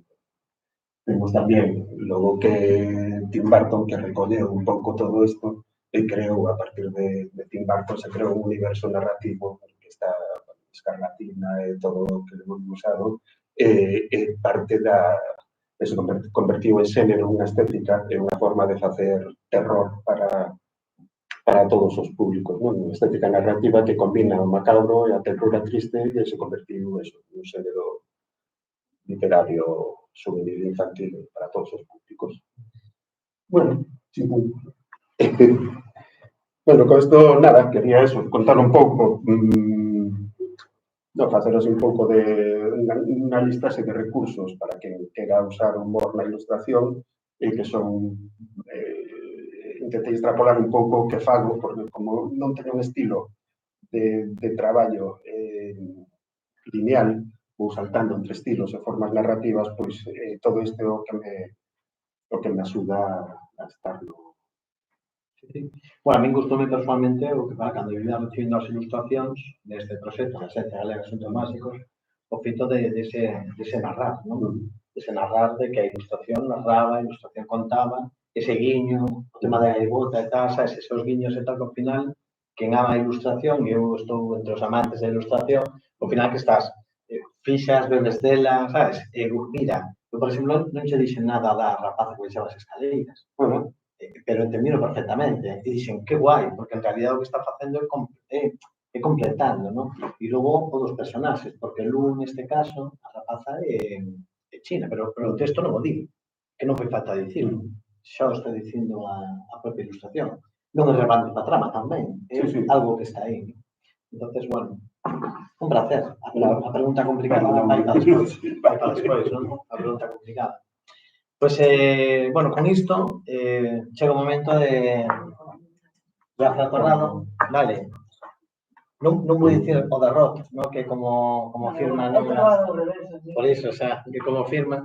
E, bueno, que para min, a ver, teño aquí unhas notas, sí que eu pon ilustradora, pero para todos os que nos estades vendo e escoitando do outro lado, vou dicir que é poeta tamén, vale? Eu, de feito, estiven aí mergulhado no seu traballo, bueno, é poeta.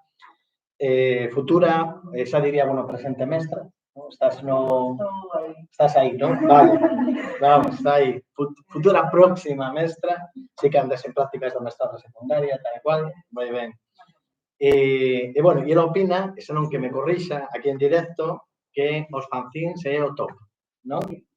Sigues opinando, teño información, fixen o traballo, moi ben.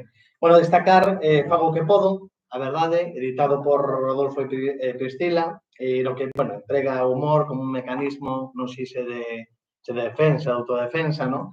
Para, bueno, debuxando, para min un sincero relato do que é do día a día. É que a verdade é que foi unha descoberta o feito de Afra, porque sí que botaba de menos ese discurso, non? Dentro do que é da literatura galega.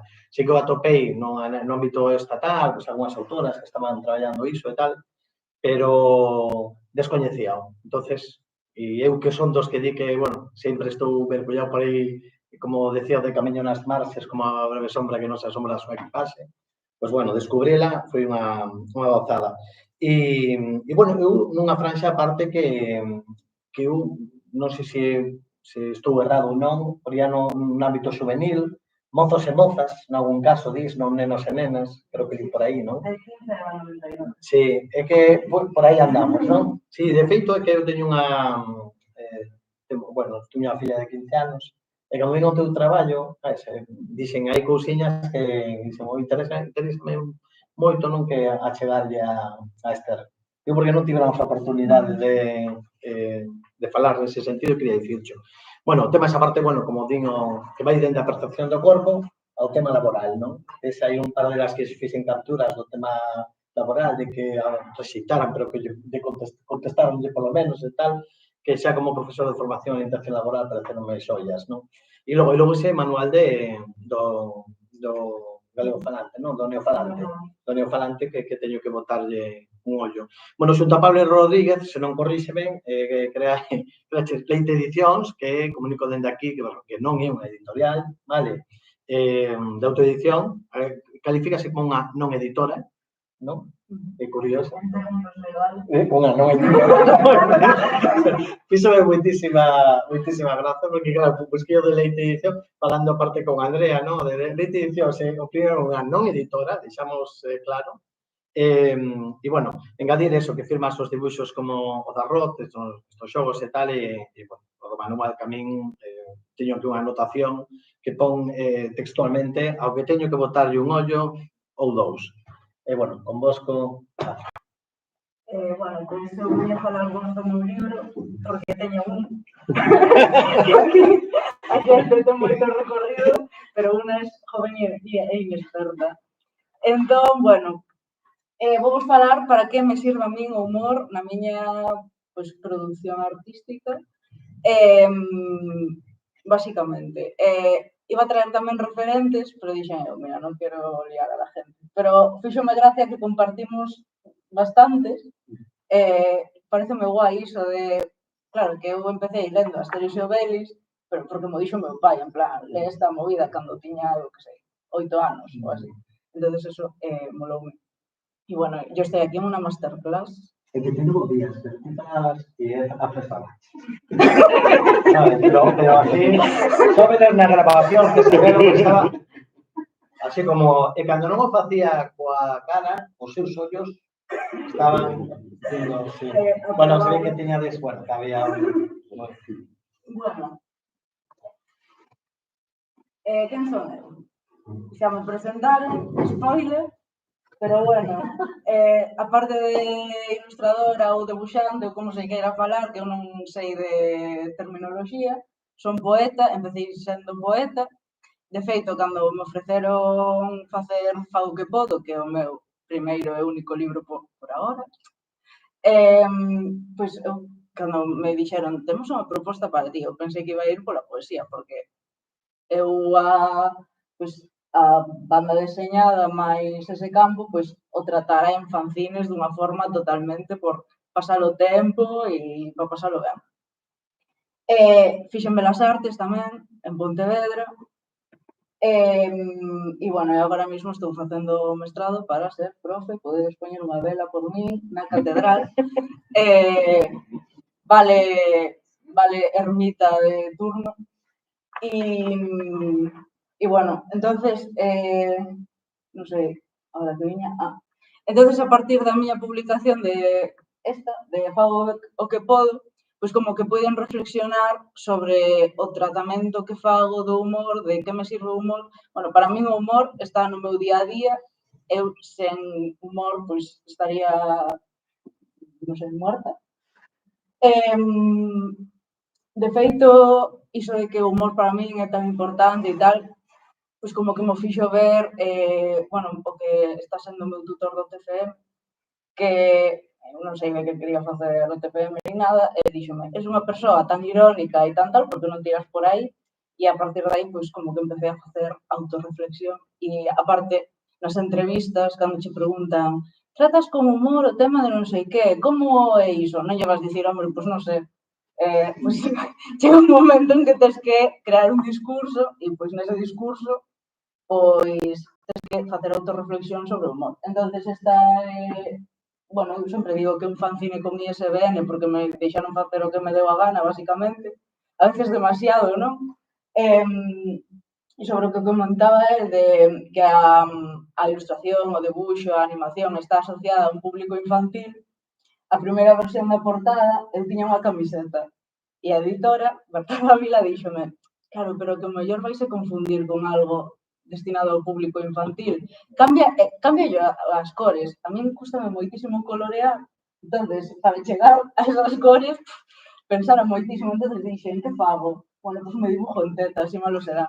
Pero malo será que a xente, a veces, estou en firmas ou calquera cousa, e chega preguntando, esto para niños, en plan, e ven cun rapaz de 8 anos, e como, bueno, pues a lo mejor para niños non. En plan, espera que teña 15, 16, e nada, pois fago o que podo en las mejores librerías e bibliotecas. Bueno, vou falar primeiro de, para rir da propia desgracia, para isto me sirve o humor en primeiro lugar, o caso de Señora Barbuda. Señora Barbuda empezou sendo o meu alter ego. Bueno, vou poñer por aquí unhas imaxes do primeiro fanzine que fixo. En cuarto de carreira tiña que facer un traballo, non sabía que facer, era contratiempo, en plan, teño que entregalo esta tarde, ponlle. Entonces dixen, bueno, pois vou empezar a tomarme un pouco en serio da banda deseñada. Bueno, en serio, xa vedes, en serio, como tomaba.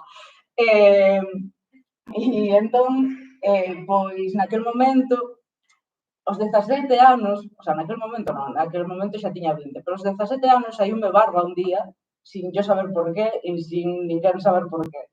Entón, pois, despois das probas médicas pertinentes e ver que todo estaba perfectísimo, pois como que houve gran presión no meu entorno para que solucionara ese problema. Que a mí me tirábame dun pé, pero bueno.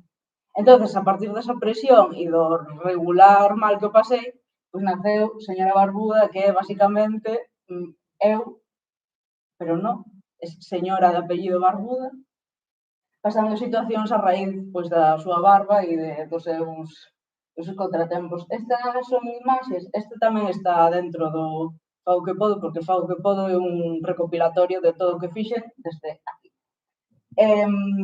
Está como mellorado, en plan, está legible. Estas son imaxes que tirei directamente do primeiro fanzine e bueno, as personaxes deste primeiro número como que son todos feitos a partir de cadáveres exquisitos, como que lle dá máis absurdez.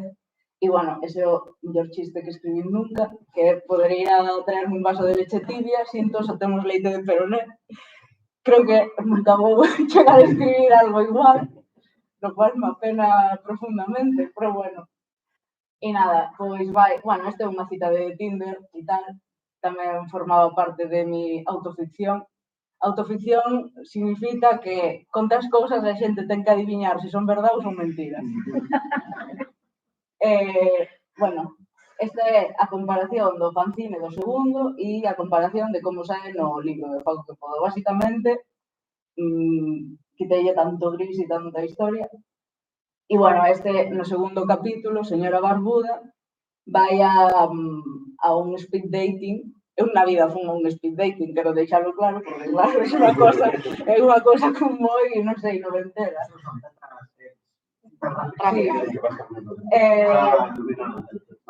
Sí, sí, na tele. Yo porque esto de...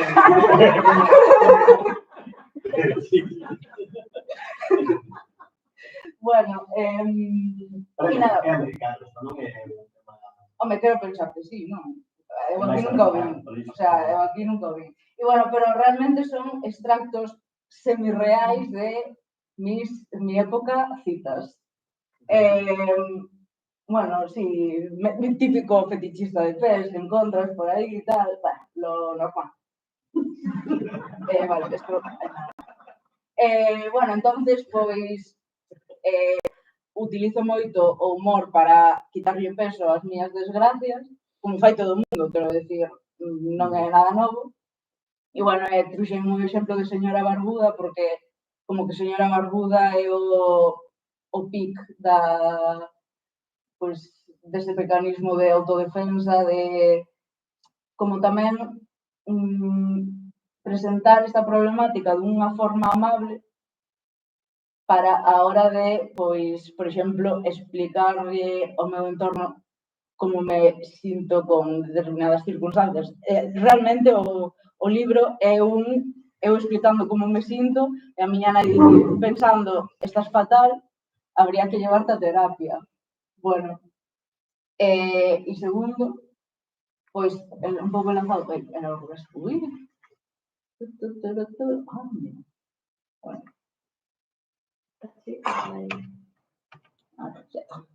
E, bueno, o segundo, pois, visibilizar movidas en general. O caso da menstruación, que lle chamo. Bueno, tradicionalmente, pois, o humor, pois, tamén sirve moito para visibilizar cousas e presentalas, como dicía, de forma amable. Chamoume moita atención o caso da menstruación ou menstruación, porque eu, obviamente, pois, xa son do ano 97, xa, pois, vivo nunha burbulla na que o tema da regla a menstruación é algo normal, pero, aparentemente, aínda fai falta normalizar este tipo de movidas, que me parece increíble. Porque, bueno, cando saquei o libro, ou cando fixen algunha exposición no que presentaba, pois, traballos sobre a menstruación, sempre un tono humorístico de me voy a reír de mis desgracias, non como algo reivindicativo de isto é algo que pasa, hai que normalizalo, non. Porque para min, eu tiña a idea de que como que xa estaba super normalizado, pero parece que non, porque se me achegaba xente dicindo, buah, que tema máis importante tratas, non sei que. Hombre, sí, é importante, non? Porque nos... É bastante importante, non? Ao longo dunha vida dunha persona que menstrua, pero tampouco me parece nada extraordinario. Sí, porque hai que falar destes temas, non sei que. Bueno, pues vale. Pues falemos da regla. Entonces, bueno, pues trouxen unha selección de viñetas que aparentemente son bastantes, fago que podo. Nesta, pois, presento como hai, o sea, o rollo da copa menstrual, non sei se sabedes o que é, a ginecóloga atendeu un día, non sabía o que era. Eu empecé a falar, vamos contar a historia porque daqui ven esta movida. Resulta que un día dixen, vou probar esta cousa que é a copa menstrual, parece unha cousa extraordinaria. Entonces eu puxen a copa menstrual e puxen a fatal. Eu non sabía que estaba mal posta, pero molestábame moito, en plan, pero a xente como pode andar con estas cousas pola calle e facer vida normal? Estou non pasando fatal. Fui a un concerto, volvín pa casa e dixen, bueno, yo isto lo tengo que solucionar, voume cambiar a copa. E a copa ten ese rabito, ten como cuñas que se che queda fora, podes cortar. Entonces, obviamente, a mí quedábame todo fora. Entonces, cortei todo. E de repente, pois me puxen ben a copa. Entonces, se me perdió. Entonces, pois, a miña parella daquele entonces intentou axudarme a quitala, o sea, algo que aínda non explotei nunha viñeta, pero debería facer. Entón, dixen eu, a urgencias. Eu daquela estaba vivindo en Pontevedra porque aínda estaba na carreira. Entonces, fui ao provincial, que ali só che atenden urgencias ginecológicas. A mí parece unha urxencia bastante ginecolóxica. Entonces, fui ali, estiven esperando, cando chega a matrona ou o que fose, di, que te pasou? Eu, que se me quedou atascada la copa, non sei que. E di a enfermera, que es unha copa menstrual? E dille, no, algo que se puso ahora de moda. O sea, podía ter ali calquera cousa. E nada, entonces, pois, a partir de aí empecé a falar bastante, a facer humor en redes e tamén é moi importante o humor en redes porque é como unha extensión de min, da miña obra, ao final todo se nutre entre sí.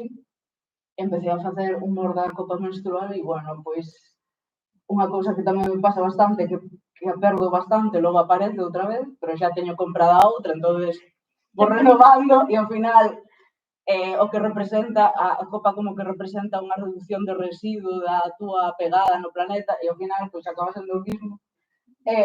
Son bastante pouco eco-friendly. Bueno, esta, falando de referentes, Chenoa, en chándal gris, despois da súa ruptura con Bisbal, a mí parece bastante referente. E algo que lle chama moita atención a xente que nas viñetas use esa linguaxe de estou ata a cona, teño unha hemorraxa na cona, non sei que. E claro, ti paras a pensar que hai adolescentes que len isto e desde un ámbito educativo moitas veces é como, bueno, as cousas hai que chamar polo seu nome.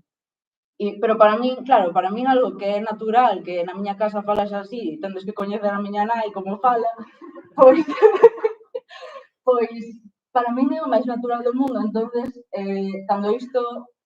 cando o humor irrumpe en alguén que non ten estes códigos, que para algo non é que para esa persona non é normal, pois supoño que fará máis gracia. Entón, parece moi curioso ese diálogo, non? Entre o autor, o humor, o público, como recibe, tamén o compartir códigos, porque eu isto ensinei nas prácticas ao meu alumnado e, claro, quedaron en plan, ok. Entonces tiven que ir a internet e buscar Chenoa con chándal gris. Bueno, esta é Chenoa, sí, la que es jurado de Operación Triunfo. A ver, Chenoa empezou sendo concursante de Operación Triunfo, primeiro que todo. Entón, pues, aproveitas tamén para falar de historia e de cultura general. Que vou ser super breve. Si la nota un salto, sabes? Imagínatelos. Digo, como alumnado, sabes? O salto de primeira de eso non coñecían a Lady Gaga. Quero decir, vamos a ver. Digo que hai saltos así que non son moi conscientes. Algo estamos facendo mal. Bueno, vou ser super breve. Mira, vou anotar aquí simplemente que digo porque como teño discurso fresco e natural. E digo que esa naturalidade para tratar diversos temas, o que perciben eu vendo, sabes, o tal, non? Un discurso ali como moi desenfadado, moi natural, que achega realidades túas, as posibles outras persoas, dunha maneira moi, que normal unha palabra, sabes, que non empregaría, natural, non sabes, así. Nese sentido, hai moita xente que me fai, bueno, que me di que lle parece o libro e tal, pero como si acabara de ler, non sei, non se me ocurre nada, pero eu que sei, unha noticia aí super importante a nivel histórico e tal.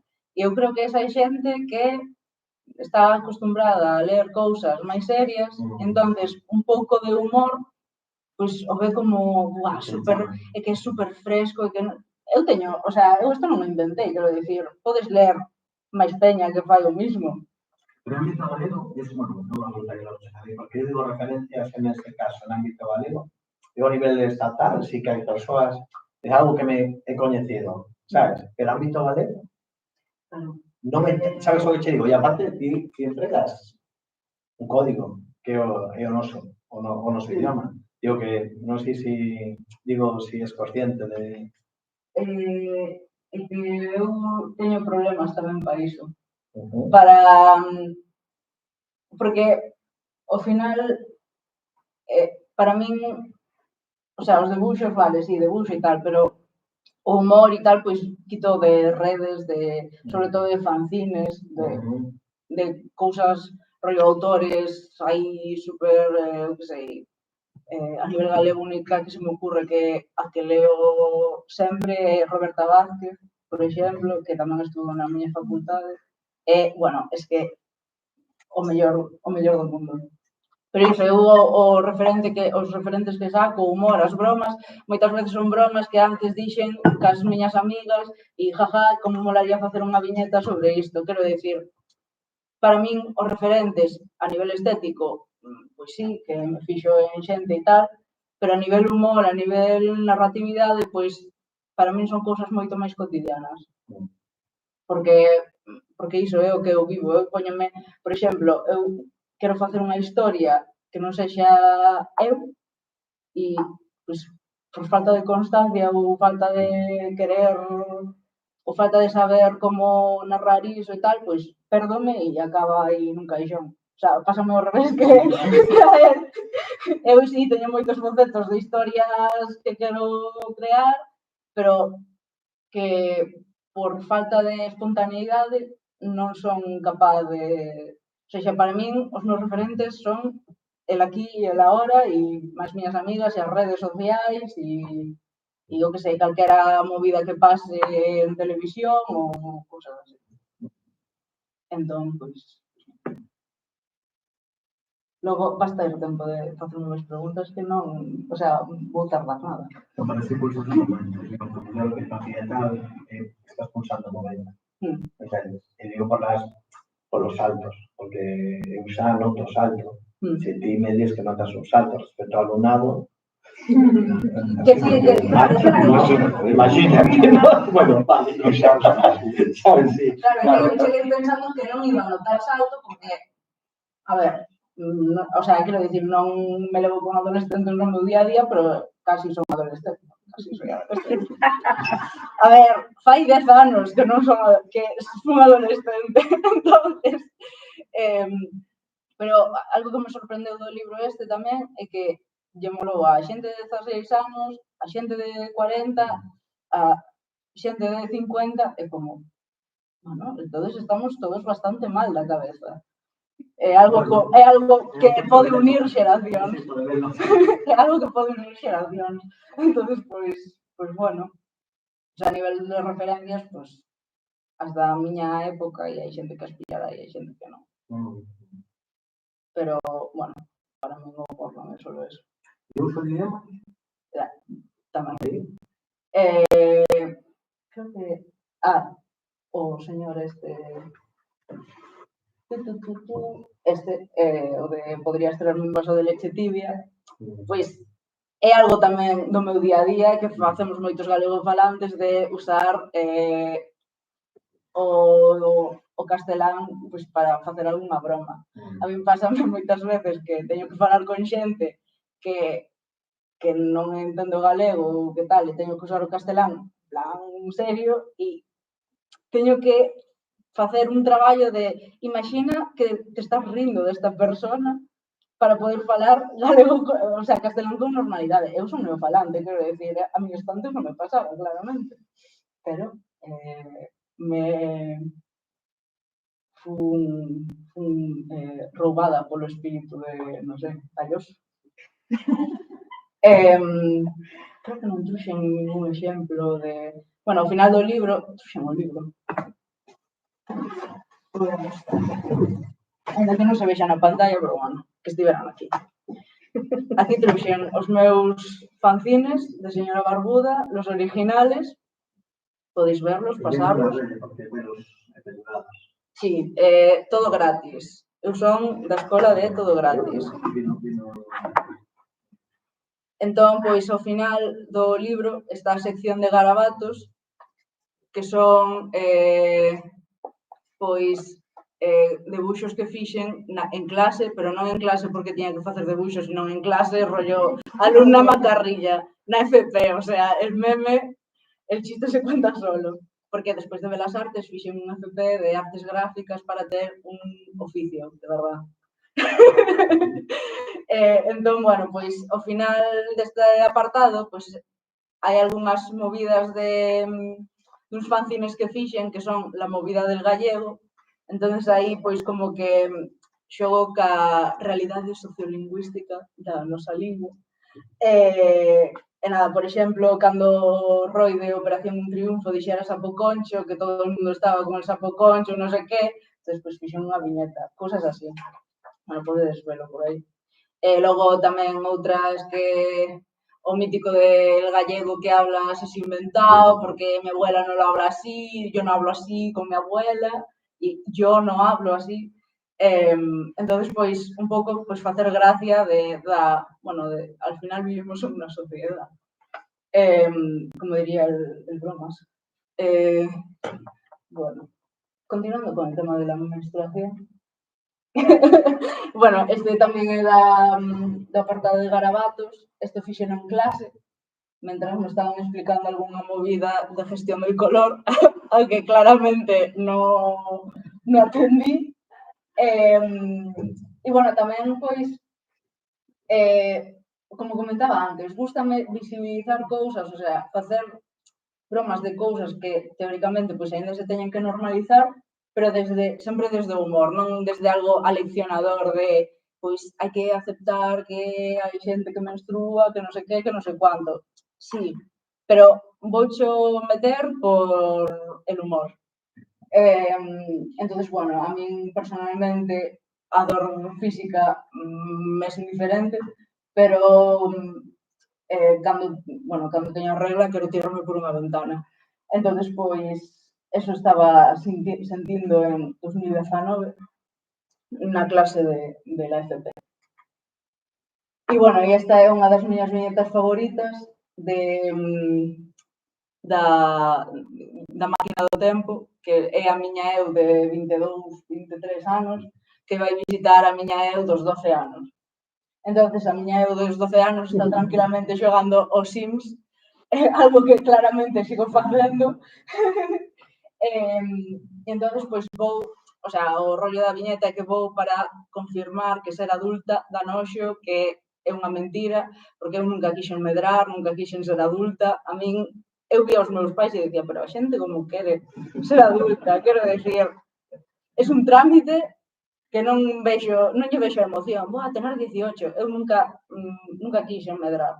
Entonces, pois ao final digolle, bueno, e cando che digan, cando che ven a regla, xa és unha muller, que é o que me dixeron, pois podes estar tranquila porque é mentira. Plan, e iso como que o collo, rollo, obviamente, aos 12 anos non eres unha muller, non eres unha persoa adulta porque un proceso biolóxico se vea no teu corpo. E, bueno, e aparte, de muller, jaja, resultei ser unha persona non binaria. Entonces, pois, como que, pois, ese doble sentido, non? De non só as mulleres menstrúan, e metocho en plan humor, e estou aí preocupada de, ai, non la regla, é como me sentí. E pensando nisto, en plan, teríame axudado moito a esas idades ter pois obras humorísticas, contos, cómics, o que fora, sobre ese tema da menstruación e de como, quero dicir, eu recordo que a miña irmá regalaronlle un libro sobre como facer caca, en plan, dun neno que non era capaz de ir ao baño, entonces, pois, explicaballe como facer caca. Pois, por que non ter material que explique a adolescentes como é ter a regla e que non é unha gran cousa e como, bueno, que é algo que pasa, que ainda a ciencia non avanzou para desprogramarnos eso, por lo que sea. Entonces, pois eso que me gustaría, quero dicir, penso que este tipo de cousas serían útiles, non? O de visibilizar movidas, pois, neso na adolescencia e tal, que aproveitaron as miñas prácticas para facer un club de lectura de Fago que Podo e as alumnas estaban como sorprendidas, non? De, ¡buah, como me gustou, non sei que, es que me siento identificada. Eu, pois, pobre, lo siento. E creo que xa está. Hai unha frase que facen agora, non sei canto, o libro de Cara Blanca, que ocorre, é de un aspecto máis normal, non sei dicirlo, máis científico en algún caso, tamén, e tal, sabes? O sea, que tamén é importante, pero darle ese... E logo hai algún libro... Hai unha serie de... Claro, aí está. É que hai a máis pequenos e tal. Aí estáse facendo, pero sí que é certo de que existen os libros, porque antes non existían. Eu recordo na miña casa, o libro ese de 7 a 10 años, a sexualidade de 10 a 13, ainda están. Sí. Bueno, era outra cousa. Era outra cousa. Digo porque ti ao final estás empatando dun xeito, dicía que para ti o mellor non, como comentabas, non era tal, pero falo dun xeito moi natural. A ver, eu unha das incertudes que podía ter o Vilox aquí será como realmente nos escritos, non? Porque a mellor atopo unha persoa moi seria, sabes? Pode pasar, unha persoa... No, que va. Maravillosa. Tal como se representan as historias, non? Digo, porque podes atopar de pronto unha persoa como moi seria, non? Non, é realmente deste reflectida nos traballos, non? Xa, na forma de expresar, de comunicar. E iso, pois, polo que estás moi en contacto con adolescentes e tal, sabes, nas actividades, engancha moi ben. Es un toque moi chulo. Pero bueno, digo a miña perspectiva, sabes? Digo porque sí que hai obras, pero non hai obras que logren, entendes? Que é outro achegamento, non é dende o humor. Por eso, claro, por eso estaba pensando, porque claro, eu sabía, o sea, a min educaronme, non veño dunha familia na que nos hablaba, non sei que. Sí. A min educaronme, o que pasa é que me poñían como unha cousa tan relevante eu dicía, Dios mío, vou ter que empezar a cotizar aos 12 anos, como algo. Entón, pois, claro, quitarlle ese, ao final o humor tamén sirve eso, para quitarlle peso a temas que poden resultar graves, que non é grave, quero dicir, en un principio. Pero iso que socialmente son como super, ou como, eu que sei, como sair do armario, que é algo que a xente ten como algo durísimo, tal. Eu dixenlle ao meu pai, papá, soy bisexual, e ele preguntoume, pero siguen che gustando os homes? Eu, sí, bueno, saiches comedoriña que comes de todo. Quero dicir, eu veño dunha familia que, pois, sempre foi así, quero dicir, relativamente aberta, entón, pois, pero, claro, certas cousas teñen tanta seriedade que a mí la seriedade non me mola. No, está bien. Luego hay temas que en determinadas ciudades son muy importantes. Digo, son muy importantes para un rapaz de una determinada idade, un tema concreto, que podas ter unha chega dun xeito así desenfadado, está moi ben. Pues nada, bueno, como pregunta, a ver, o tema a mí parece, aparte do uso do idioma, sabes, como unha facelo e que no noso idioma teníamos a posibilidade de achegar materiais así, parece moi guai. E logo, aparte, bueno, ti Roberta Vázquez, porque eu viña a intención de que me abriras tamén campos, sabes, non referentes, senón persoas que realizan, sabes, traballos dentro do humor que che gustasen. Entonces, bueno, era unha das preguntas que tiña aí anotada. Roberta Vázquez anotei ben, non? Que está por Instagram, supoño tamén. Sí, tengo uns libros, creo, pero o que máis lindelas son fanzines. E suele subir tamén movidas a Instagram e tal. O sea, é accesible. E é un humor moi absurdo, moi bon. Que guai. Bueno, pois Afratorrado, na súa esencia, vamos a decirlo, é a que hai, que non que pouco.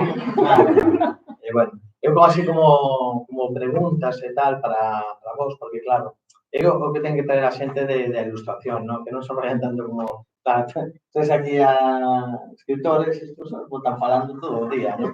Esta xente ten que gusta máis o debuxo. Pero voulle facer aquí unha preguntilla a Blanca Millán. Eu anotei unha das preguntas que tiña.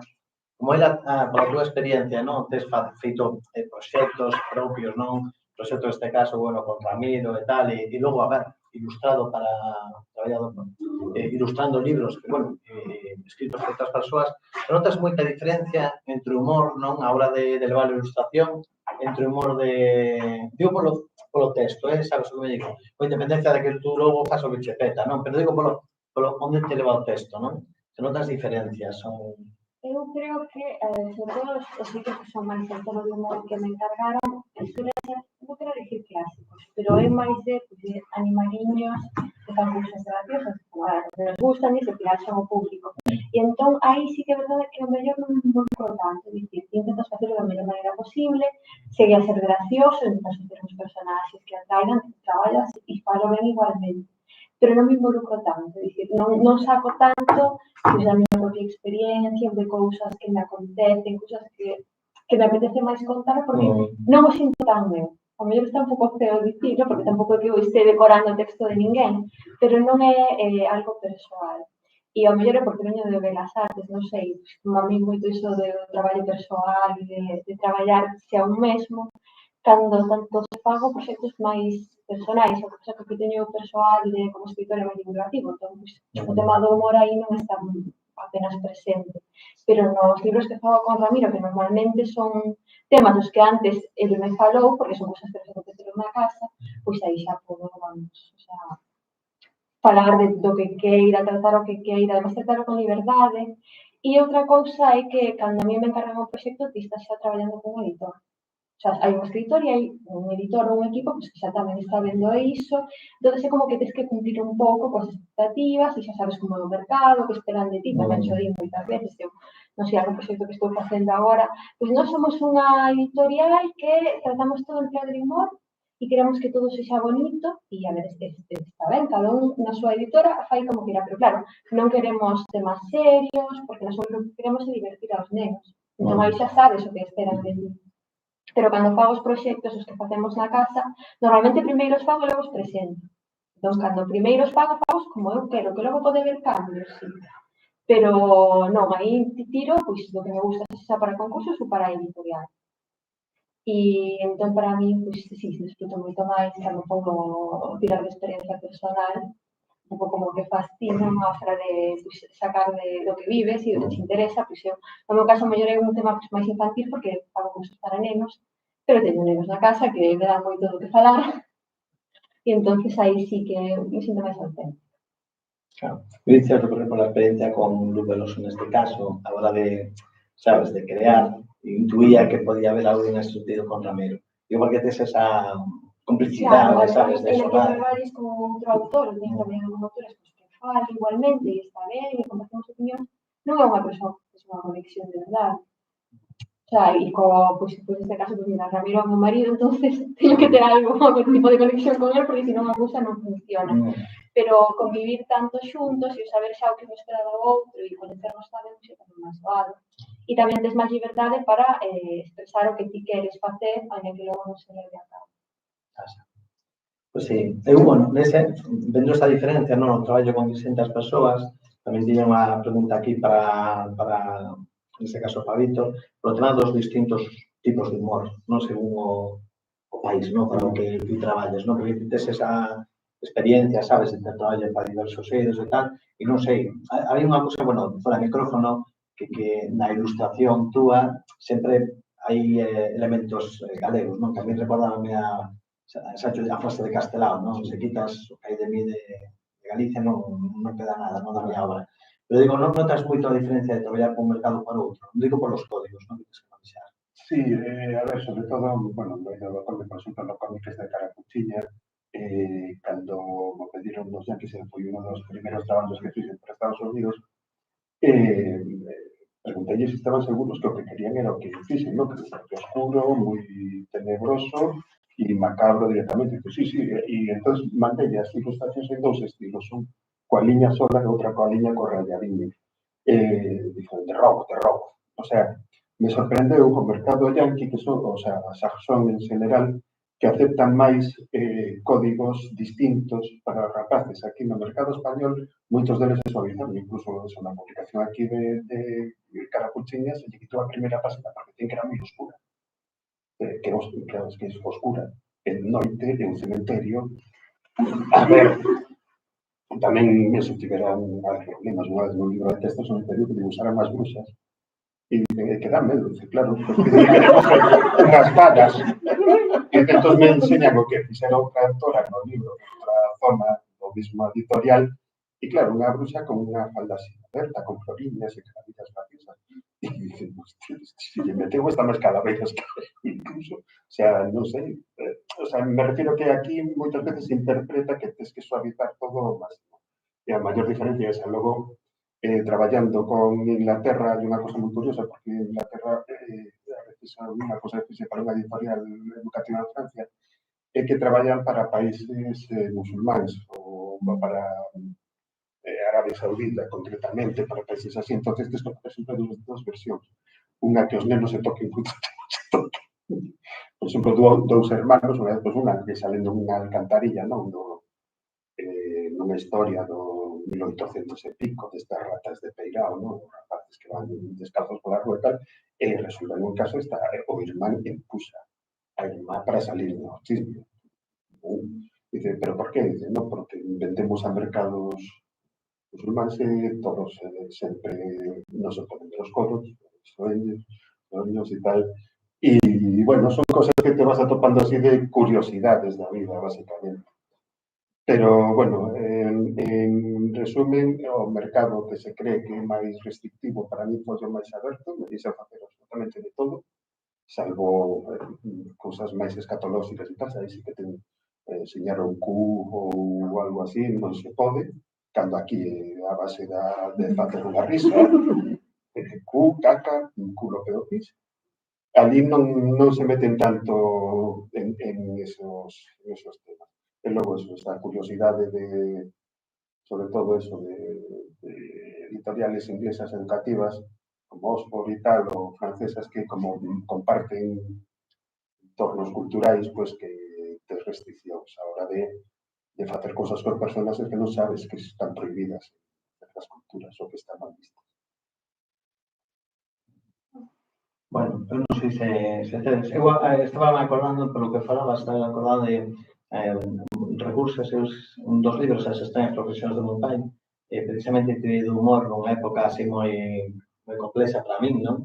E o fito de humor como fito para xandar, non? Para tal. E estaba pensando precisamente cando comentabas os teus fillos e tal, digo, que clavado, sabes? O que eu collendo fillo, a referencia de tal, como eles pensan, como ven, a que te dedicas, que faz, estas cousas que ao final funcionan e para eles é moi agradable recibirlo e para nós tamén de disfrutarlo, sabes? Facendo. É que estaba coa referencia a isto.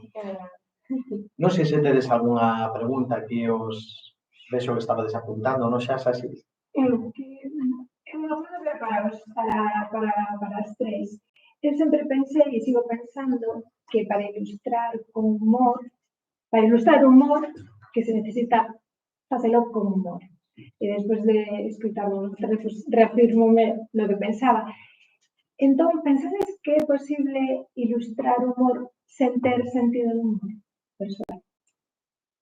Parece moi difícil. Moi difícil. Bueno, a ver, hai xente que fai humor, logo ves as súas historias e transmiten unha certa tensión. O sea, que ainda que o chiste sea correcto, o gag sea correcto no feito, non a mí é como que notas que hai algo raro detrás. Non? Sí, que hai xente que fai humor como recurso de vida, pero a xente que aparte coñeces, non? Esta persona me rancia que non sei como se ríen desto, pero sí, o sea, hai un público genérico que como é un chiste se ríe, pero sin embargo notas un certo tirante. Eu, por exemplo, cando vou traballar, a veces me paso unha semana ou días sin facer nada porque estou de mala leche. Non podo ilustrar infantil estando de mala leche, o sea, porque non se pode, non sou capaz. Entonces, nada, deixo pasar o momento e tal, e logo empezo e tal. E xa podo empezar a traballar, a facer os quesos, porque os ves, o que te sale non é... Non se derrotio.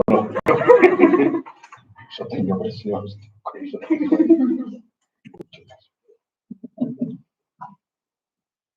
Bueno, logo tamén é en que cada uno ve o humor, non? Porque tamén ás veces meto moitas retrancadas nas ilustracións que non... O sea, que quen as ve me encanta, porque son bromas privadas ou referenciais e tal, é divertido que xente rapaces que as pillan. Os xogos están iguais, Eu, por facer un inciso, por exemplo, en instruccións, no traballo con luz, un rapaz nun colexio, que claro, é gamán e tal, e a pregunta que el fai é mira, Miguel, é que o demo non para de verme.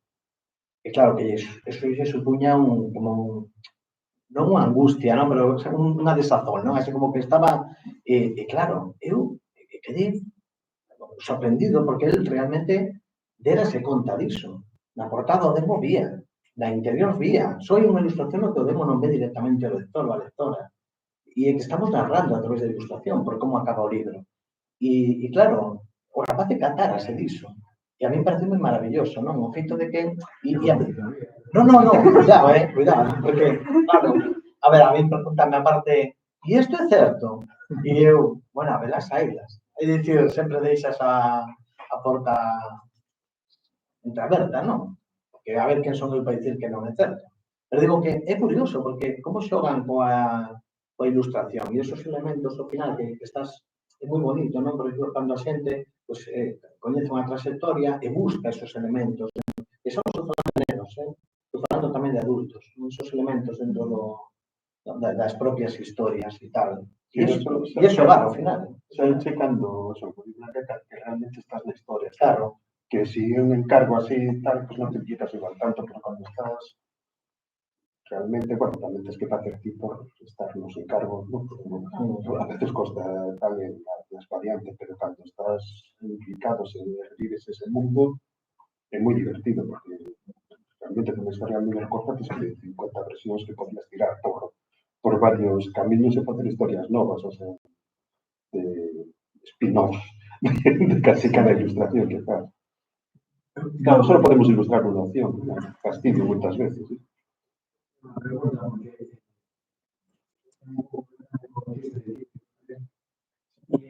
Vou pitear.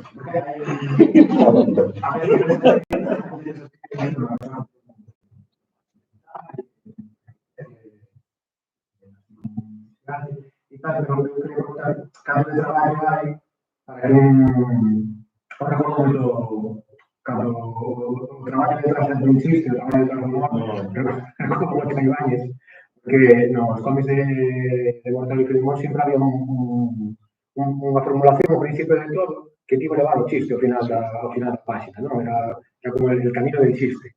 E entón, a pregunta para as tres, canto hai de traballo e de ensayo-error, de mira, non funciona, mira, aquí funciona, ou un pouco máis natural todo, ahora porque tedes esa gracia de familia genética que os viene de arriba, os ven transmitida a diferenciación e instalación, ou hai un traballo que, claro, como é humor, porque cando é algo científico, cando é algo serio, se sigue, vaya trabajazo aí aquí e tal, como se nota esta xente, pero cando é humor parece que é porque te sale natural e punto, porque tienes esa habilidade. Canto hai de traballo aí detrás, de ensayo-error, que funciona o chiste. A ver, no meu caso teño que decir que eu non teño moito sentido. De feito, recordo acabar de estudiar e empezar a facer ilustración e intentar facer viñeta e non era o meu, se intentei forzarlo porque era algo que a mí me gusta ver. Pero non é algo que a mí me saia natural e é o que vestí, eso notase. E ao final tens que buscar o teu camiño e saber onde podes aportar e onde non. No meu caso, no tema da ilustración infantil, para mí é máis sinxelo, porque na casa así non río que choro todo o día. Entón, e pasaralla moitos, ou seja, hai que sacar, tirar do humor para sobrevivir.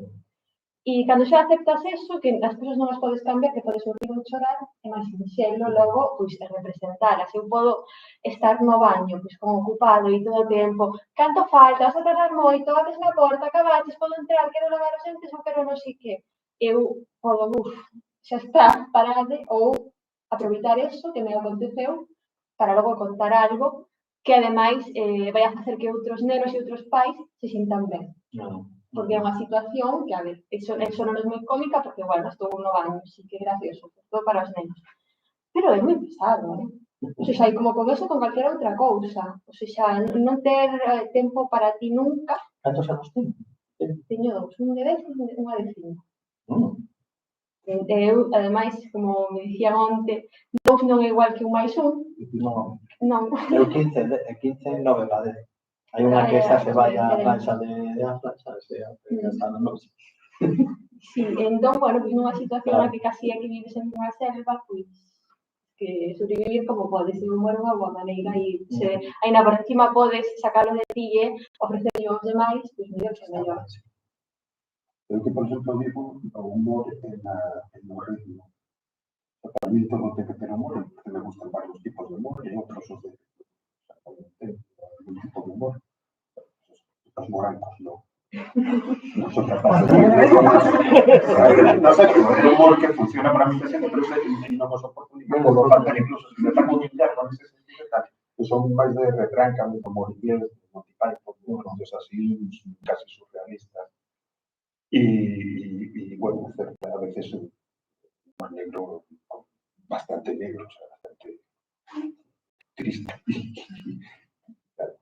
Pero como eso, como vivo diariamente, siempre facéndome autochistes e tal, moito tempo fora, tens que ter varias personalidades para e dibuxas en varios estilos, eso tamén, as personas que teñen varias posibilidades, pues nada, así.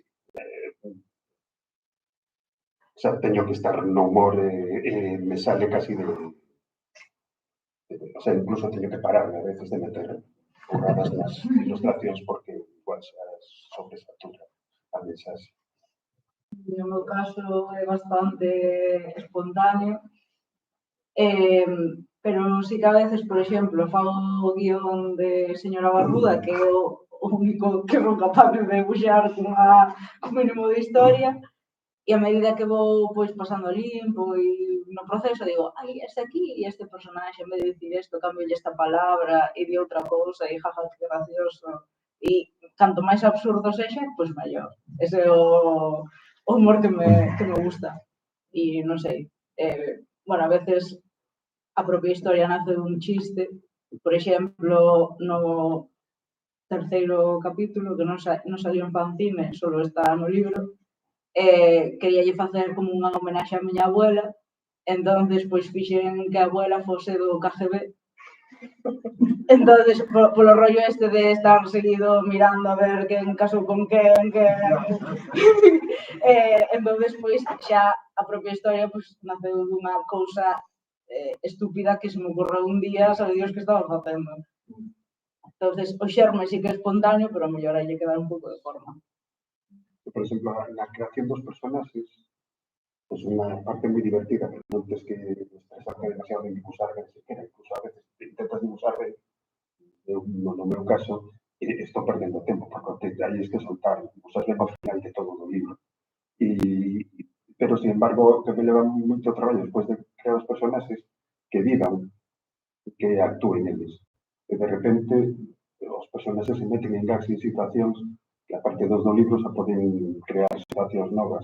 E logo eso, entonces aí es cando tens que decidir na elección das, a veces poucas ilustracións, a veces é unha por capítulo, porque hai capítulos que non pasan nada.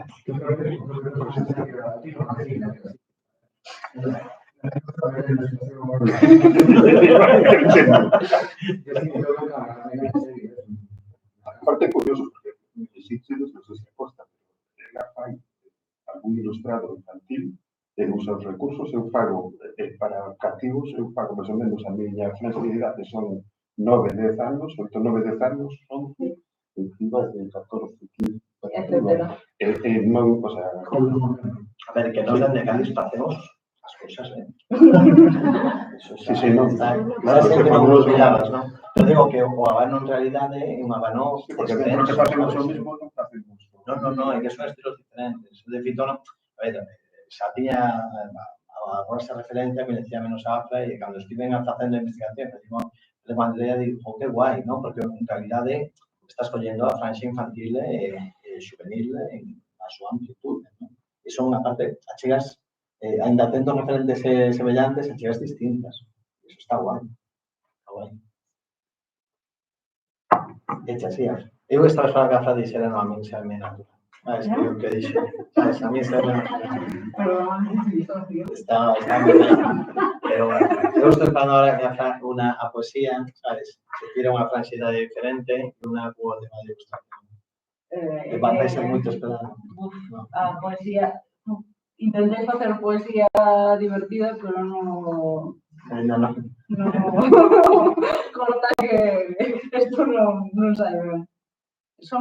Para min son, o sea, complementos, porque ao final a miña poesía son imaxes, pero son imaxes máis solemnes, máis desde a distancia, máis, non sei, máis o meu millón máis oscuro, e isto é, pois, millón. Bueno, non sei se tedes alguna outra pregunta para ali ao fondo, non? Bueno, eu tiña unha paradoxa, pero é por curiosidade, nada máis. Era que, como dicías ao comezo, que te gustaba colorear, non? E a mí chama moita atención que na portada está en tacón e non polas... O mellor é por algo de, non sei, de cosas que non entendo. Pero a mí, o sea, non sei que cústame colorear, non me gusta. Entón, bueno, xa o rollo era queremos sacar un cómic en blanco e negro, tal e tal. Eu non coloreo, en plan, me niego. O sea, aprendín un pouco, pero tampouco tanto. Entón, pois fago todo así. E logo a portada, pois, dixeronme que sexa así como de fantasía. Pero, bueno, pois tereille que meter colores e nada.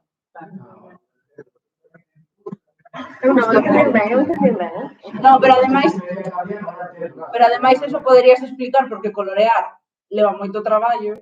O sea, ademais de cústame escoller paletas de cor e toda esa movida, cústame facelo, porque imagínate todas estas páxinas coloreadas para que nas queira. O cómic é unha cousa moi pouco agradecida, porque ti lees un cómic nunha tarde, do que me suele levar a mí, e canto tempo gastou esa persoa. Por exemplo, agora estou lendo de Emil Ferris ou algo así, lo que máis me gustan son los monstruos, que todo feito a boli, pero debuxo tirando para realista en boli. É un tocho así, como canto tempo lle levou a esta persona facer isto que eu me estou ventilando en 2 tardes. O sea, ao final, o importante é a historia e reírse e punto pelota. Color para la gente que sabe. Porque me obligan tamén. Obligan a Pero colorear. facía 2 horas a la página, que eran tipo francés, ¿no? Con 2 bandas, cada una 4 bandas. 2 horas a tinta y 4 horas a cor. É laborioso, porque entonces, que, ainda que sea por ordenador, que non é por ordenador, está aí non fai nada, tes que encher un montón de tal, entonces sempre case, por exemplo, usaba a miña muller para que me fixera con unha cor base, que xa tiñamos acordada, e que eu podera seleccionar fácil e cambiarlo, porque se non, claro, non me daba tempo de facer 4 páxinas en 2 días, porque cada página me levaba 8 horas. Entonces xa me aforraba mellor 2 horas de traballo. Solo seleccionando, o sea, poniendo desde colores e con pues eso leva moito tempo, porque son moitos detalles nunha viñeta. E, bueno, Harry Potter que a veces tiña que usar en varias viñetas seguidas aos 13 rapaces indo como facendo burradas, con capa, corbata, era un suplicio a cor. Eu a cor, bueno, nun dos álbumes a fixo a muller do guionista. Sí, facía a cor, pero claro, logo tive que volver a facela porque o precio de página non compensaba. Eso é outro problema. Eu estou moi contento coa serie esta americana porque todo interior é a blanco e negro. O sea, gástase menos tinta. Se entende igual a historia. Eu penso que a mirar de parte do que se publica en España teria que ir a claro, es que estou dicindo, o sea, porque logo, por exemplo, a mí me das un adianto de, vamos a poner, 600 euros por 10 ilustracións, que é unha porquería, pero vamos, 10 ilustracións a cor, e cada ilustracións que te leva 2 días. A branco e negro levache igual faz 3 en un día. O sea, é unha diferencia moi bestial e nunca se ten en conta ese detalle. O sea, máis cara a produción, pero como asumimos casi sempre os artistas, non é moi cara. Pero logo a produción, logo o precio do libro sube moitísimo. Os libros en Estados Unidos están vendendo a 5 euros. Claro, se venden miles. Aquí estarían a 12, 15.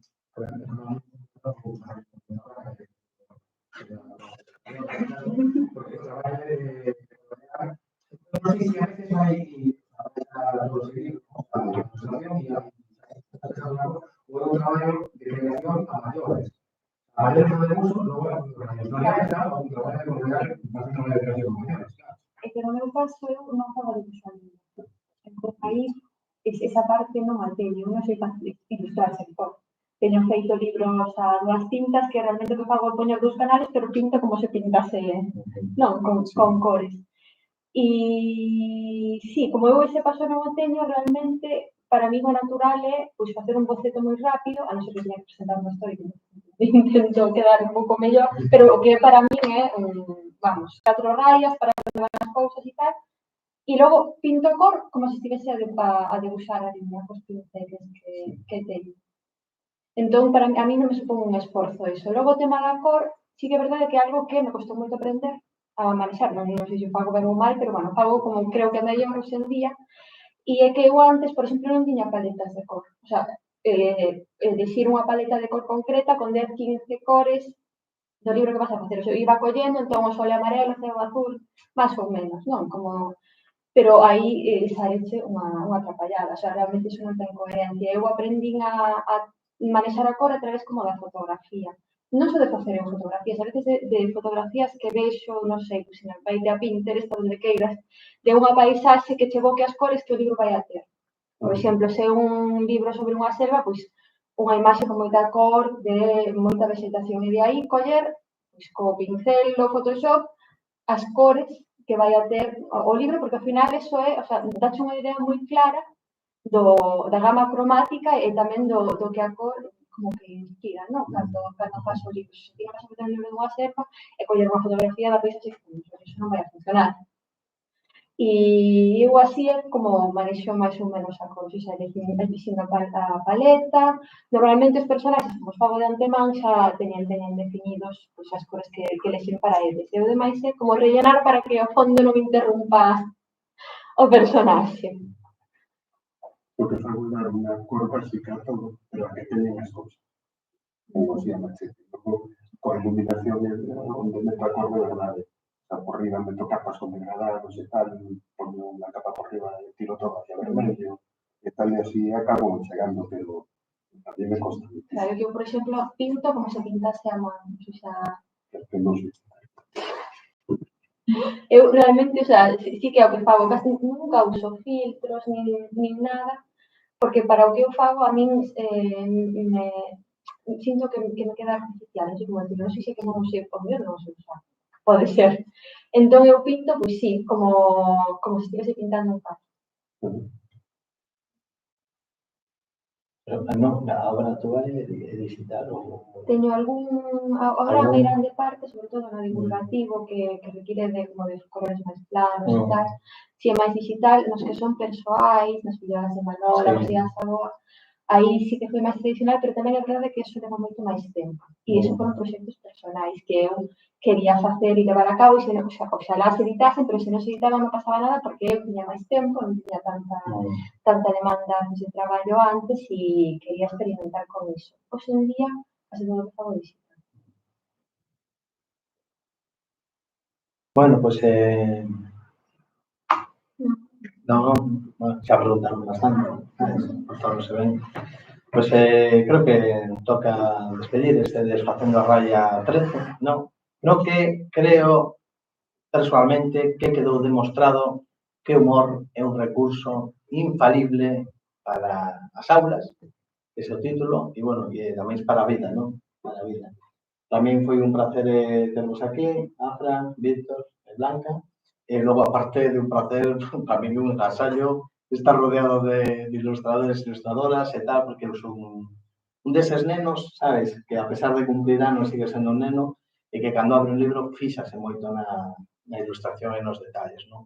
Gústame xogar con ela e que a ilustración xogue comigo e que a ilustración aparte que comunique, conte a historia e tal. Entonces, bueno, un placer compartir con vos o espacio.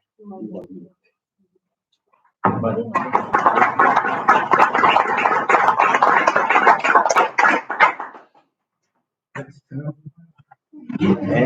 Si finalizamos emisión, despedimos de Elena, en este caso, no...